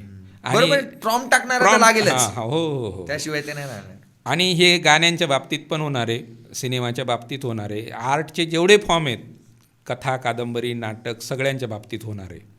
पण ते वापरून घेणाऱ्याची गरज मात्र ती उरणारच आहे. त्यामुळे तो लेखक राहीलच असं माझं मत आहे. पण मग असंही होतं ना की आता जसं की माझ्या आजीकडचे किंवा आजी किंवा जे जुने लोक आहेत ते म्हणतात की आमच्या काळातले गाणे भारी होते, त्यांच्या काळातले लोक म्हणतात, त्यांच्या आधीचे लोक म्हणतात की त्यांच्या काळातले गाणे भारी होते. मग ही तर प्रोसेस कंटिन्यू चालूच राहणार. मग पुढे जे येणारे लोक, आम्ही पण कदाचित म्हणू की रे आमच्या काळातले गाणे भारी होते. नाही, तसं राहतच ना. ते काय राहतं म्हणजे गाणे भारी विरी ते सगळंच भारी असतं. मूळ मुद्दा आहे, आपण जो काळ पाहिलेला असतो ना त्याच्याशी मेमराईज होत असतं, आपली स्मृती जोडलेल्या असतात आणि मुळात ते गाणं त्या बॅकग्राऊंडवर त्या पार्श्वभूमीवर ते आपल्याला घेऊन जात असतं. आणि ते आपल्या जे गोल्डन एरा जो असतो ना प्रत्येक माणसाच्या आयुष्याचा काही ठराविक, तर तो त्याच्याशी रिलेट करायला लागून जातो. आता उदाहरणार्थ तुम्ही 4थीला किंवा 5वीला असताना स्टेजवर सादर केलेलं एखादं गाणं असेल, देशभक्तीपर गाणं, तर मुलं जेव्हा मोठी होतात तेव्हा ती गाणी जुनी झालेली असतात, त्याचं जनरेशन बदललेलं असतं. परंतु तुमचं ते जे रम्य बालपण आहे ना, त्याच्या मेमरी तुमच्या मेंदूमध्ये फिट असतात आणि त्या मेमरी काम करत असतात. म्हणजे मला तुम्ही आता बोलले ना, मला माझं रम्य बालपण तर नाही आठवलं, पण मला एक गोष्ट आठवली की दिल चाहता है पाहिला आम्ही, आणि दिल चाहता है पाहिल्यानंतर नाही का तो सीन आहे की हमें साल में एक बार गोवा आना ही चाहिए, तो वाला सीन आहे चपोरा फोर्टचा. आणि त्यानंतर मी जेव्हा चपोरा फोर्टला गेलो तेव्हा मला दिल चाहता हेच येत होता डोक्यात. बरोबर आहे. हां, तर तसंच असतं ना. आणि तुम्ही इवन कादंबरी वाचताना सुद्धा मला असं बऱ्याचदा झालेलं आहे, अनेक लोकांच्या कादंबऱ्या जेव्हा वाचलेल्या आहेत मी, तर ते जे काही तुमच्या आसपासचं वातावरण असेल तर ते आठवायला लागतं तुम्हाला, त्या काळात ते घेऊन जातं. गाण्यांचं सुद्धा तसंच आहे. त्यामुळे प्रत्येकजण माझं जे जगलेलं अनुभवलेलं हे सर्वोच्च असतं असं प्रत्येकाचं म्हणणं असतं. हो बरोबर आहे. हां, मग त्यामुळे ते प्रत्येक आपल्या जनरेशन. स्टोरीचा आपण हिरो असतो. हो हो हो. आणि कॉलेजचे सर्वाधिक सिनेमे केव्हा पाहिले जातात ते तरुणपणात. बरोबर. आणि तरुणपणात तुमची एक टीम असते, एक वय असतं, एक उत्साह असतो, आणि पटापट गोष्टी घडत राहतात आणि इतक्या गोष्टी वेगाने घडतात त्याचा तुम्हाला अर्थही लागत नाही. ते सगळं आठवतं आणि त्याच्यामुळे त्या काळात पाहिलेल्या गोष्टींना एक संदर्भ पण असतात, त्या गाण्यांना पण संदर्भ असतात, चांगले वाईट सगळे संदर्भ असतात. मैत्रीचे संदर्भ असतात, प्रेमाचे असतात, भूतकाळाचे असतात, नात्यांचे असतात, बनते बिघडते रिश्ते असं जे काही सिरियलमध्ये चालतं त्याचे असतात. त्यामुळे ते माणसाला चांगलं वाटतं आणि गाणे त्याच्यामुळेच अजरामर होतात. आणि काही गाणे असे असतात की ते प्रत्येक पिढीला आवडतात. जसं की ते क्लासिक असतात. खूप गाणे आहेत ना. आता ते मदन मोहनचे गाणे आहेत, लता मंगेशकरने गायलेले जेवढेही गाणे आहेत ते सगळेच चांगले चांगले गाणे आहेत. तुम्ही लता मंगेशकरचा ओल्ड एकदम तरुणपणातला तारुण्यातला जो अर्ली 20-25 वर्षाच्या आतले जेवढे गाणे ते खूप चांगले चांगले गाणे आहेत. जुने गाणे आम्ही पण असं विचार करतो की अजूनही म्हणजे आम्हाला पण असं वाटतं की एक स्पेसिफिक एरावाले गाणे होते ना, ते खूपच भारी होते. म्हणजे 90s 2000च्या गाण्यांची आणि त्या साहित्याचा दर्जा होता एक, किंवा त्या टाईपचे जे सिनेमा तिथे यायचे. अँग्री यंग मॅन तोपर्यंत टिकलेला होता, कारण कुली नंबर 1 सारखे मूवीज पण यायला लागले होते. परंतु तरीही जे क्लासिक होतं, ते क्लासिकची जी ओढ आहे ना ती अजून राहते. आणि मग ह्या सायकोलॉजी तुमच्या मेमरीमध्ये जे बसलेले आहेत त्या सायकोलॉजीचा अभ्यास करणारे ते जे लोक आहेत काही सिनेमामध्ये, तर ते तुमची मेमरी रिसायकल करायचा प्रयत्न करतात. म्हणजे कसं जुन्या काळातले गाणे आहेत ना, तर ते गाणे घ्यायचे, ते रिमिक्स करायचे, ते आजच्या सिनेमामध्ये टाकायचे. म्हणजे आजच्या पिढीला पण त्याच्या काळातलं ते वाटलं पाहिजे आणि मग तो ते जोडून घेतो, जुनं एक व्हर्जन वेगळं त्या गाण्याचं, आजचं एक, आणि मग असे गाणे पुढेही सरकतात. पण काही गाण्यांना या कशाचीही गरज लागत नाही, ते पुढे चालूच राहतात. तुमचं फेवरेट गाणं कुठलं आहे? माझं मराठीतलं की मराठीतलं, इंग्लिशलं, मराठी कुठले? आपण मराठीतलंच बोलू. मराठीतलं मला बाकीचे जे गाणे आहेत ना त्यातले म्हणजे अजिबातच आवडत नाहीत, पण एक गाणं चांगलं आहे, तुला पाहते रे तुला पाहते, ते गाणं खूप आवडतं मला. तुम्ही असं रेग्युलर ऐकतात बुवा असं काही? नाही, कधीतरी वाटलं ना तर ते गाणं आवडतं. आणि जरी आंधळे मी तुला पाहते असं ब्लॅक अँड व्हाईट सिनेमा, हो आठवतं की गाणं. हां, ते एक गाणं आहे. आणि हिंदीतले तर मग दिलीप कुमारचं एक गाणं आहे, तेरे सदके बलम नावाचं एक, ते एक गाणं आहे. नंतर एक मराठीतलेच संगीतकार होते स्नेहल भाटकर, रमेश भाटकरचे वडील, त्यांनी बहुतेक हिंदीमध्ये एकमेव किंवा काही ठराविक गाणे केले. त्यातलं एक गाणं होतं कभी तन्हाईयों में हमारी याद, ते पण खूप चांगलं गाणं आहे. आणि मी ते आता यूट्यूबवर बऱ्याच मुलांनी नवीन नवीन गायकांनी वेगवेगळ्या पद्धतीने गायलेले, ते पण चांगलं आहे, म्हणजे आवडतं मला गाणं. मराठी साहित्यात पण जो बदल गुरुदत्तचे जे गाणे आहेत ना ते पण चांगले आहेत, आवडतात. म्हणजे मराठी साहित्यात जसं तुम्ही ओव्हरऑल बदल होत चालला होता, जसं आपण भाषेवरनं स्टार्ट केलं की भाषा काय आहे, त्यानंतर भाषा कशी बदलत जाते, नेहमी प्रोग्रेसिव्ह होत जाते, ते सायन्स आहे. आणि तसं ना म्हणजे मराठी गाण्यांमध्ये पण ती गोष्ट आलीच आहे, ऑफकोर्स येईल. म्हणजे मला आत्ता आठवतं आहे की काही गाणी आत्ता मराठीतले असे की ते त्यांना असं राईम पण नाही आहे, ते फक्त फ्रेजेस आहे, मुक्त छंद कविता आहेत त्या. तर अशा आणि तो पण एक वर्ग तयार होतो की अशा प्रकारचे गाणे आवडतात. जसं की तुम्ही मगाशी बोललात कव्वाली हा प्रकार एका भाषेचा, एका कल्चरचा मुख्य प्रकार आहे. इंग्रजीमध्ये आपण पोवाडा हो, नाही बरोबर, बरोबर. लिहू शकत किंवा हो, हो. हिंदीमध्ये उर्दूमध्ये पोवाडा नाही होऊ शकत. बरोबर आहे. तशी गझल जशी उर्दूची आहे तशी ती आपण मराठीत केली तर तिला बाज नाही आहे, त्या गझलेचा बाज नाही, तरी पण तो एक वर्ग तयार झालेला आहे. तर या सगळ्याकडे कसं पाहता तुम्ही की जो उर्दूचा ऑडियन्स आहे तो आता कन्वर्ट होतो आणि त्यांनी पाहिलेलं हे जे फ्युजन आहे मराठीसोबतचं ते त्यांना अपील होतं आहे का? तुम्हाला अपील का नाही होतं? आणि ते नाही, मुळात तुम्हाला जर भाषेची अडचण असेल तर तुम्ही ते दुसऱ्या म्हणजे तुम्हाला इंग्रजी पुस्तकं समजा याची मोठमोठे कादंबरीकार आहेत, फ्रेंच कादंबरीकार, रशियन, तुम्हाला ती भाषा येत नाही तर तुम्ही अनुकरणावर डिपेंड असणं साहजिक आहे. पण समजा हिंदी भाषेतलं नुसरत फतेह अली खानची कव्वाली तुम्हाला समजते ती हिंदीमधून, तर तिचं काहीतरी मराठीतलं वेडंवाकडं व्हर्जन तुम्ही कशाला ऐकावं? किंवा हिंदी सिनेमात जे चोरून चोरून त्यांचे गाणे आणलेत ते काय ऐकायचं काय कारण आहे? बरोबर. मुळातच तुम्ही त्यांची जी मैफिल असते ते यूट्यूबवर सगळ्या उपलब्ध आहेत. तुम्ही जर ते ऐकल्यात तर तो एक वेगळा आणि रिच असा समृद्ध करणारा अनुभव असतो. तो उपलब्ध असताना मला वाटतं ते मार्केटच्या दृष्टीने लोक करत असतील प्रयोग, पण ज्यांना समजतं ना ते ओरिजिनलच ऐकतात. नुसरत फतेह अली खान असो किंवा गुलाम आलिया असो किंवा अनेक लोक आहेत की जे आजही आपल्याला पाहायला मिळतात, ऐकायला मिळतात, तर तेच पाहिलं पाहिजे. अडचण असेल भाषेची तर तो भाग वेगळा. आता ते तुम्ही तामिळकडचे गाणे आता आले होते, बंबई की रानो वगैरे, तर त्यांचं काही ते मराठीत हिंदीत असे त्यांनी ट्रान्सलेट केले नाही. आता मी बाईल वन काहीतरी असं एक गाणं ऐकलं, एक तामिळमधलं गाणं आहे, ते खूप चाललेलं आहे. तर ते पण विदाऊट ट्रान्सलेशन करता ते आपल्यापर्यंत येतात आणि लोक तसेच आर्या सिनेमा होता तर त्यातले ते गाणे होते.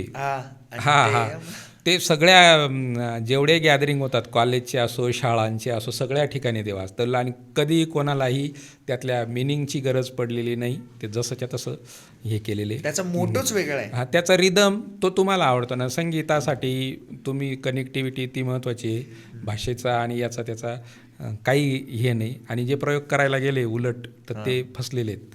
तर आपण इतर भाषांमधले शब्द तुम्ही ठरवा, तुम्ही किती सेन्सॉरशिप आणा, परंतु न कळतपणे भाषेत अनेक शब्द येत असतात. उदाहरणार्थ आता कॉम्प्युटर आल्यामुळे कॉम्प्युटरशी संबंधित असणारे डेटा ॲनालिसिस नाही पण डेटा हा शब्द आला. असे खूप शब्द आहेत. डेटा, इंटरनेट हा एक आला. आता तुम्ही इंटरनेटवरचे पण असे अनेक शब्द, अगदी AI वरचे पण अनेक शब्द जे टेक्निकल शब्द आहेत असे खूप आले. सर्रास वापरतो, सर्रासपणे वापरतो. क्वारंटीन दिला. हो. त्याच्यानंतर तुम्ही इंग्रजीमधले शब्द इतके एक्सेप्ट झालेत आज रोजी. आता आम्ही ज्या ऐराणी भाषेत हे करतो तर तो एखादा माणूस भांडण करताना ते जुने माणसंसुद्धा म्हणतात की तू फार आज माझी म्हणजे चव घालून राहिला, अशा अर्थाने ते म्हणतात तू इनक्वायरी करतोय माझी, इनक्वायरी. तर तो इन्क्वायरी शब्द आहे. बरोबर. किंवा प्युअर म्हणतात की एकदम प्युअर आहे. हा प्युअर आहे.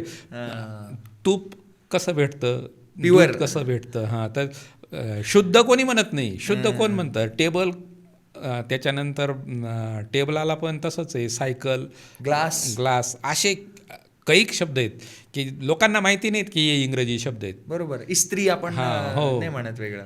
त्यामुळे ते शब्द स्वीकारले पाहिजेत आणि त्याच्यामुळे तुमची समृद्धता वाढते. इंग्रजीचं भाषा म्हणजे इंग्रजीचं उदाहरण ठेवलं पाहिजे की ती जगाची भाषा का झाली, कारण तिच्यातला लवचिकपणा आहे, आणि ते म्हण आहे मराठीमध्ये, त्या म्हणीचा आपण अन्वयार्थ योग्य काढला पाहिजे. ते महापूर येता ते मोठमोठी झाडं वाहून जातात, पण जे हे असतं ते त्या ठिकाणी टिकतं. तसं जागतिक रेटा येईल, तुमची भाषा उडवून नेईल, पण तुम्हाला लवचिक राहून भाषा टिकवता येऊ शकते. नवीन नवीन, आणि आपण यापूर्वी पण ज्ञानेश्वरीमध्ये असो किंवा तुकाराम गाथेमध्ये असो, संत साहित्यामध्ये असो, आपल्या सगळ्या याच्यामध्ये खूप सारे फारसी शब्द आलेले आहेत, उर्दू शब्द आलेले आहेत, अरबी शब्द आलेले आहेत. भाषा हे अनेक पिढ्यांचं संचित असतं आणि ते संचित घेऊन त्याच्यात आपल्याला भर टाकायची असते आणि प्रत्येक पिढी त्याची भर टाकत असते आणि ती वाढत असते. आणि कोणीही असा भाषा तज्ज्ञ नसतो की तो सर्वज्ञ, त्याला संपूर्ण भाषां सगळे शब्द माहिती आहेत, असा कोणीच नसतो. भाषा ही माणसाच्या मेंदूच्या पलीकडची आहे, तिची सगळी व्होकॅब्युलरी. तर ती वाढतच राहिली पाहिजे, वाढतच ठेवली पाहिजे. आणि जेवढी वाढेल तेवढा तो विस्तार चांगलाच असतो आणि तो हितकारक असतो.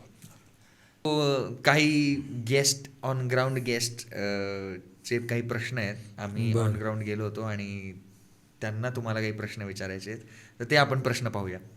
माझं नाव समृद्धी सोनवणे आणि माझा प्रश्न असा आहे की सध्याच्या काळात आपण बघितलं की मराठी पुस्तकांपेक्षा इंग्लिश पुस्तक जास्त वाचली जातात, तर असं का होतंय? ते कोणत्या प्रांतात वाचले जातात हे त्यांनी काही सांगितलं नाही, परंतु इंग्रजी भाषा मोठी आहे. इंग्रजीचा जगभरात पसरलेला जो हे वाचक आहे तो पण मराठीच्या तुलनेत प्रचंड मोठा आहे. त्याच्यामुळे आपल्याला असं वाटतं की इंग्रजी जगभरात वाचली जाते, परंतु मराठीपुरतं जर बोलायचं झालं तर मला वाटतं इंग्रजी माध्यमाची मुलंसुद्धा जेव्हा तुम्ही एखादा प्रोफेशनल कोर्स घेतल्यावर ती इंग्रजी ती वेगळी असते, परंतु तुम्ही लिटरेचरच्या फॉर्ममध्ये जेव्हा एखादी क्रिएटिव्ह किंवा एखादी फिक्शन वाचायला घेता त्यावेळेस तुम्ही इंग्रजीमध्ये वाचा आणि ते तुमच्या मराठी म्हणजे मातृभाषेत पण वाचा. तो इंग्रजी माध्यमाचा मुलगा जरी असला तरी त्याला मराठीत ज्या पद्धतीचे अपील होईल तसं इंग्रजीत होणार नाही. तर ते कारण आहे. त्यामुळे जे मराठी भाषिक आणि मुळात इंग्रजी माध्यमातून शिकलेले असतील तर त्यांनी आपल्या भाषेचे लेखक वाचावेत, इंग्रजीतले पण वाचावे, आपले आणि त्यांची तुलना करावी. जमलं तर ते ट्रान्सलेशनसुद्धा करावं. ट्रान्सलेशन ही फार महत्त्वाची गोष्ट आहे, कारण तुम्हाला जर वाटत असलं एखादा लेखक भावला तुमच्या कल्चरमधला, तुमच्या भाषेतला, तर तो ग्लोबल होऊ शकतो तुमच्या प्रयत्नांमुळे, तुमच्या भाषेच्या स्किलमुळे. त्यामुळे ते स्किल उपयोगाचंच ठरेल असं माझं मत आहे. म्हणजे इंग्रजी वाचनाचं साहित्य निर्मितीसाठी सगळ्यात महत्त्वाची गोष्ट असते ती म्हणजे पोकळी. तुमच्याकडे एक निवांतपणा असला पाहिजे. तुमचं मानसिक स्वास्थ्य ही अत्यंत महत्त्वाची गोष्ट आहे, ते स्थिर असलं पाहिजे. आणि तुम्ही स्वतःला एक दुय्यम ठिकाणी ठेवून, म्हणजे जे नार्सिस्ट जो ॲप्रोच असतो त्याच्यापासूनही बाहेर येऊन तुम्ही तटस्थपणे तुमच्या एकूण याच्याकडे पाहिलं तर ते होऊ शकतो. आणि सुरुवातीला ते आता जसा प्रश्न आहे की ती गोष्ट अवघड आहे, परंतु सरावाने हळूहळू होऊ शकते. परंतु त्याच्यासाठी सगळ्यात महत्त्वाची गोष्ट आहे तुमच्याकडे एक पोकळी असणं, तुमच्या रुटीन लाईफमध्ये निवांतता असणं, तुम्ही तुमच्याशी स्वतःशी आत्मसंवाद करणं, तुमच्या स्वतःशी तुम्ही बोलणं. आत्मचिंतन जेवढं पुढं सरकेल तेवढं तुम्हाला कळेलसुद्धा की आत्मचिंतन जसं आपण करतो तर त्याच पद्धतीचं कागदावर उमटायला सुरुवात होते, परंतु ती प्रक्रिया आहे, ती प्रोसेस आहे, ती गुंतागुंतीची आहे, ती थोडीशी मानसिक जटिलतेची आहे, पण ती सरावाने साध्य होते. ते प्रयत्नपूर्वक सुरू ठेवली पाहिजे आणि यायला लागतं. म्हणजे ते फार अवघड नाही. आत्तापर्यंत लोकांनी त्याच्यावर मात केलेली आहे, पण तो प्रयत्नांचा भाग आहे, सरावाचा भाग आहे. मी अंतरा राऊत आणि माझा प्रश्न असा आहे की आपण सध्याच्या काळात इंग्रजी शब्द जास्त वापरण्यात येतात आपल्या, आणि मराठी शब्दांचा साठा आपल्याकडे कमी आहे, तर आपण तो कसा वाढवू शकतो आणि मराठीबद्दल आपण आपलं ज्ञान कसं वाढवू शकतो? तुम्ही डेली वापरातले जे शब्द असते तर त्याचं वापर केला पाहिजे अधिकाधिक. आणि दुसरी गोष्ट, जे जटिल शब्द असतात ना की जे मिनिंगलेस असतात, तर ते टाळले पाहिजे. आणि दुसरी गोष्ट इंग्रजी शब्द ही इंग्रजी भाषेची पण थोडीशी खासियत आहे की एका शब्दाला 3-3, 4-4, 5-5 समानार्थी शब्द Synonyms असतात. असतात. हां, तर ते त्यांचे उच्चार सारखेच असतात, स्पेलिंग कधी कधी वेगवेगळे. आता ते इंग्रजीमध्ये पूर्वी लोक उदाहरण शिकवताना शाळेत सांगायचे, a tell me a tale of rat's tail, असं. म्हणजे मला माकडाच्या याची गोष्ट सांगा, शेपटीची गोष्ट सांगा असं. उंदराच्या. हां. हां, तर तो शब्द एकच आहे, पण त्यातला जो सगळ्यात प्रभावी असेल तो ती भाषा उचलते. बाकीचे जे कॉम्प्लिकेटेड आहेत थोडेसे ते टाळून देते. मराठीमध्ये सुद्धा तसंच केलं पाहिजे की जे फारच अभिरुची वगैरे, अभिजन असे जे शब्द आहेत ना, ज्याला फारच वेगळा वास येतो, असे शब्द टाळून दिले पाहिजे.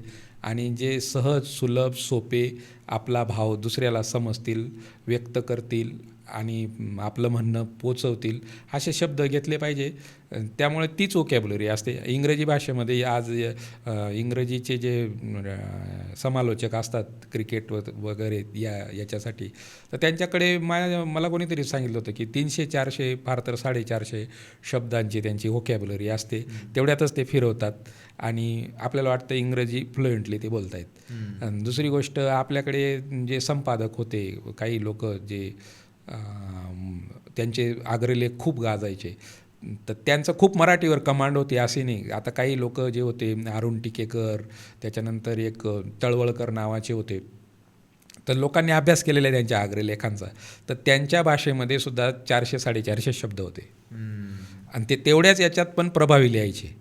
फार शब्दांची गरज नाही. तुम्ही त्या शब्दांची योजना किती परफेक्ट प्रभावी कशी करता याच्यावर अवलंबून आहे. चालेल. माझ्या टीमला पण काही प्रश्न आहेत. ओके. तर टीमपैकी कोणाला प्रश्न विचारायचे प्लीज विचारा. मगाशी सुरुवातीला भाषेबद्दल अपूर्वला प्रश्न विचारला होता की भाषा हे करणं की बाबा मराठीतच बोललं पाहिजे वगैरे, पण अलीकडच्या काळामध्ये उत्पादन संबंध, जसं तुम्ही बोला ग्लोबलायझेशन, जागतिकीकरण, ग्लोबलायझेशनचा एक प्रभाव असतो. तुमचं जुनं जे आहे, तुमचं जे कल्चर आहे त्याच्यावर आक्रमण होतं, जे स्ट्रॉंग आहे ते हवी होतं. जसं मराठी माध्यमाच्या शाळा संपत चालल्या, तुम्ही शिक्षक आहात, त्या अनुषंगानं इंग्रजी माध्यमाच्या शाळांचं ऊत आलेलं आहे आणि त्याच्यामागे शिक्षण नाही, त्याच्यामागे धंदा आहे. तर त्याच्यामुळे भाषेवर आक्रमण होतं एक, असं माझं मत आहे. तर त्याच्यावर एक विश्लेषण. आणि जे दीपक पवार आणि आता अलीकडची मंडळी जे हिंदी भाषेचं आक्रमण आहे त्याच्यावर भाष्य करतायत, ते खूप वेगळ्या पद्धतीनं आहे आणि ते धोकादायक पण आहे. त्यांची जी भीती आहे मराठीबद्दलची, तर त्याबद्दल.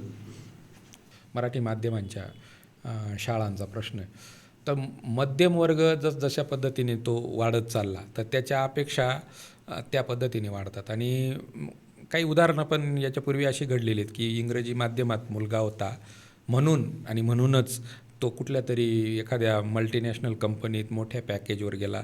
हे जे मध्यम वर्गाचं एक स्वप्न आहे किंवा त्याचं मनोअवस्था जी काही कार्यरत असते, तर त्याच्याशी हा भाग जोडलेला आहे इंग्रजी माध्यमाच्या शाळा वाढण्याचं कारण.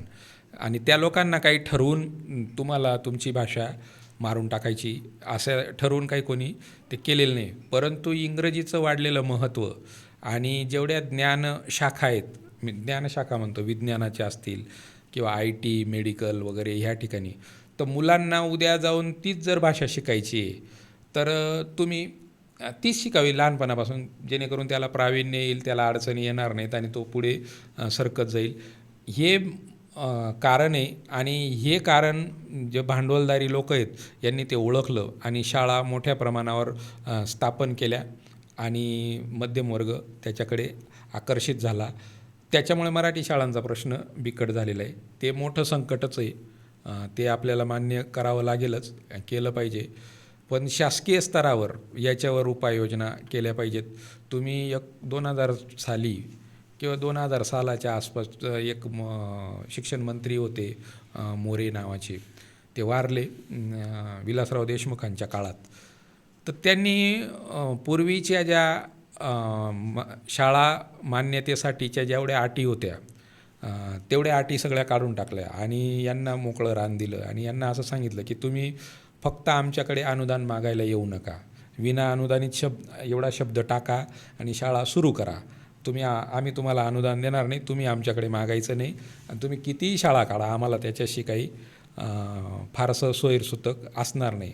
हे जे धोरण शासनाने राबवलं तर हे धोरण फार मारक ठरलेले आणि आज आपण 25-30 वर्ष उलटून गेले आणि जेव्हा मागे वळून पाहतो या धोरणाची फलनिष्पत्ती काय आहे, तर याच्यामुळे जे धनदांडगे होते, ज्यांच्याकडे इन्फ्रास्ट्रक्चर होतं, बिल्डिंगा होत्या, त्यांनी तिथं वर्ग भरवायला सुरुवात केली आणि मध्यम वर्गाला जसं एखादं चकचकीत 5 स्टार असं कल्चर जे असतं ते उभं केलं. उंची फर्निचर, उंची कार्पेट, गाड्या न्यायला यायला. त्या ठिकाणी तुमच्या मराठी शाळेमध्ये शिक्षक नाही, एक शिक्षक आहे, तो 7-7 वर्ग सांभाळतोय, पण दुसऱ्या बाजूला तिथं पार्किंगच्या गाड्या लावायला सुद्धा माणसं आहेत.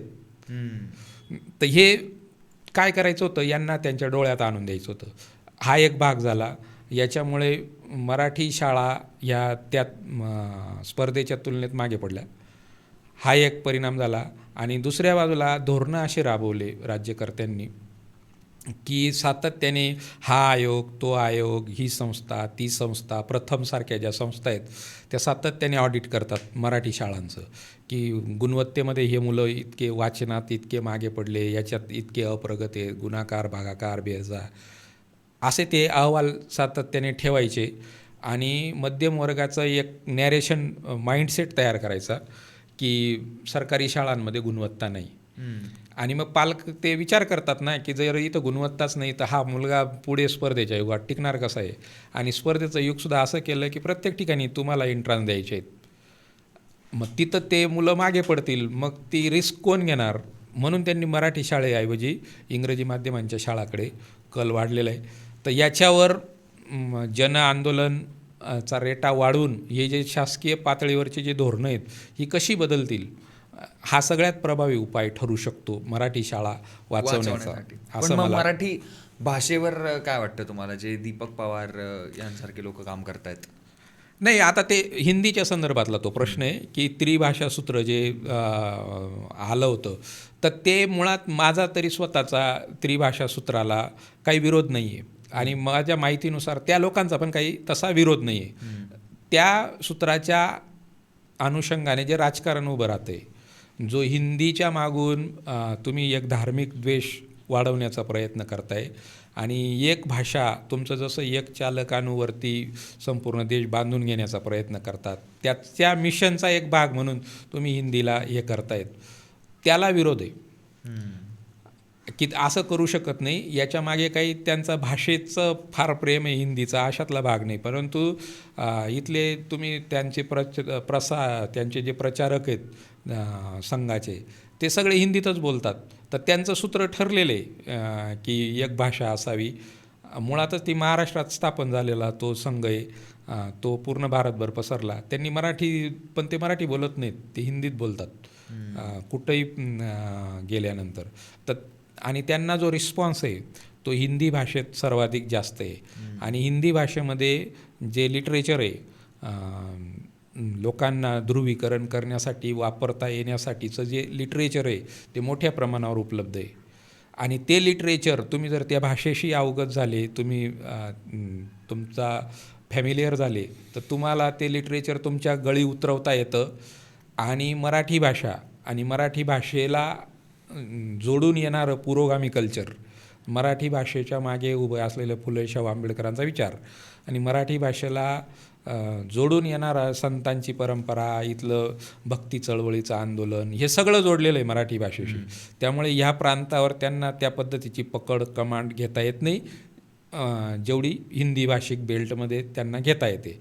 तर त्यांचा असा प्रयत्न चाललेला आहे की हे सुद्धा आपल्या वज्रपंजरखाली कसं आणता येईल, तर या दृष्टीने त्यांचा प्रयत्न चाललेला आहे. म्हणून ते हे करतात. तर ते चुकीचं आहे आणि त्याला लोकांनी केलेला विरोध तो पण योग्य आहे असं माझं मत आहे. ओके. सो सर, या कॅमेऱ्यामध्ये बघून तुम्ही काही पुस्तकं आम्हाला शेअर करा की जी आम्ही नक्कीच वाचली पाहिजे. कादंबऱ्या शेअर करू शकतात. मराठीतल्या माझ्या सगळ्या, म्हणजे तुम्ही मराठीतली पहिली कादंबरी आहे बाबा पदमनजींची, जी यमुना पर्यटन नावाने प्रकाशित झालेली कादंबरी आहे. तर ती वाचली पाहिजे. डुड्डा शास्त्री परांडे नावाची सत्यशोधकांनी लिहिलेली ती कादंबरी ती वाचली पाहिजे. त्याच्यानंतर एक स्वातंत्र्य आंदोलनाच्या आसपास लिहिणारे अण्णाभाऊ साठे त्यांच्या कादंबऱ्या वाचल्या पाहिजे. बाबूराव बागुलांचं साहित्य वाचलं पाहिजे. नामदेवडा साळांची कविता ही सगळ्यात महत्त्वाची. नामदेवडा साळांची हाडकी हाडोळा नावाची कादंबरी आहे ती वाचली पाहिजे. ह्या माझ्या आवडत्या कादंबऱ्या आहेत. जी के आयनापुरेंची एक कादंबरी आहे रिबोट आणि त्यांच्या अयोध्या आत्ता अलीकडे आलेली कादंबरी आहे.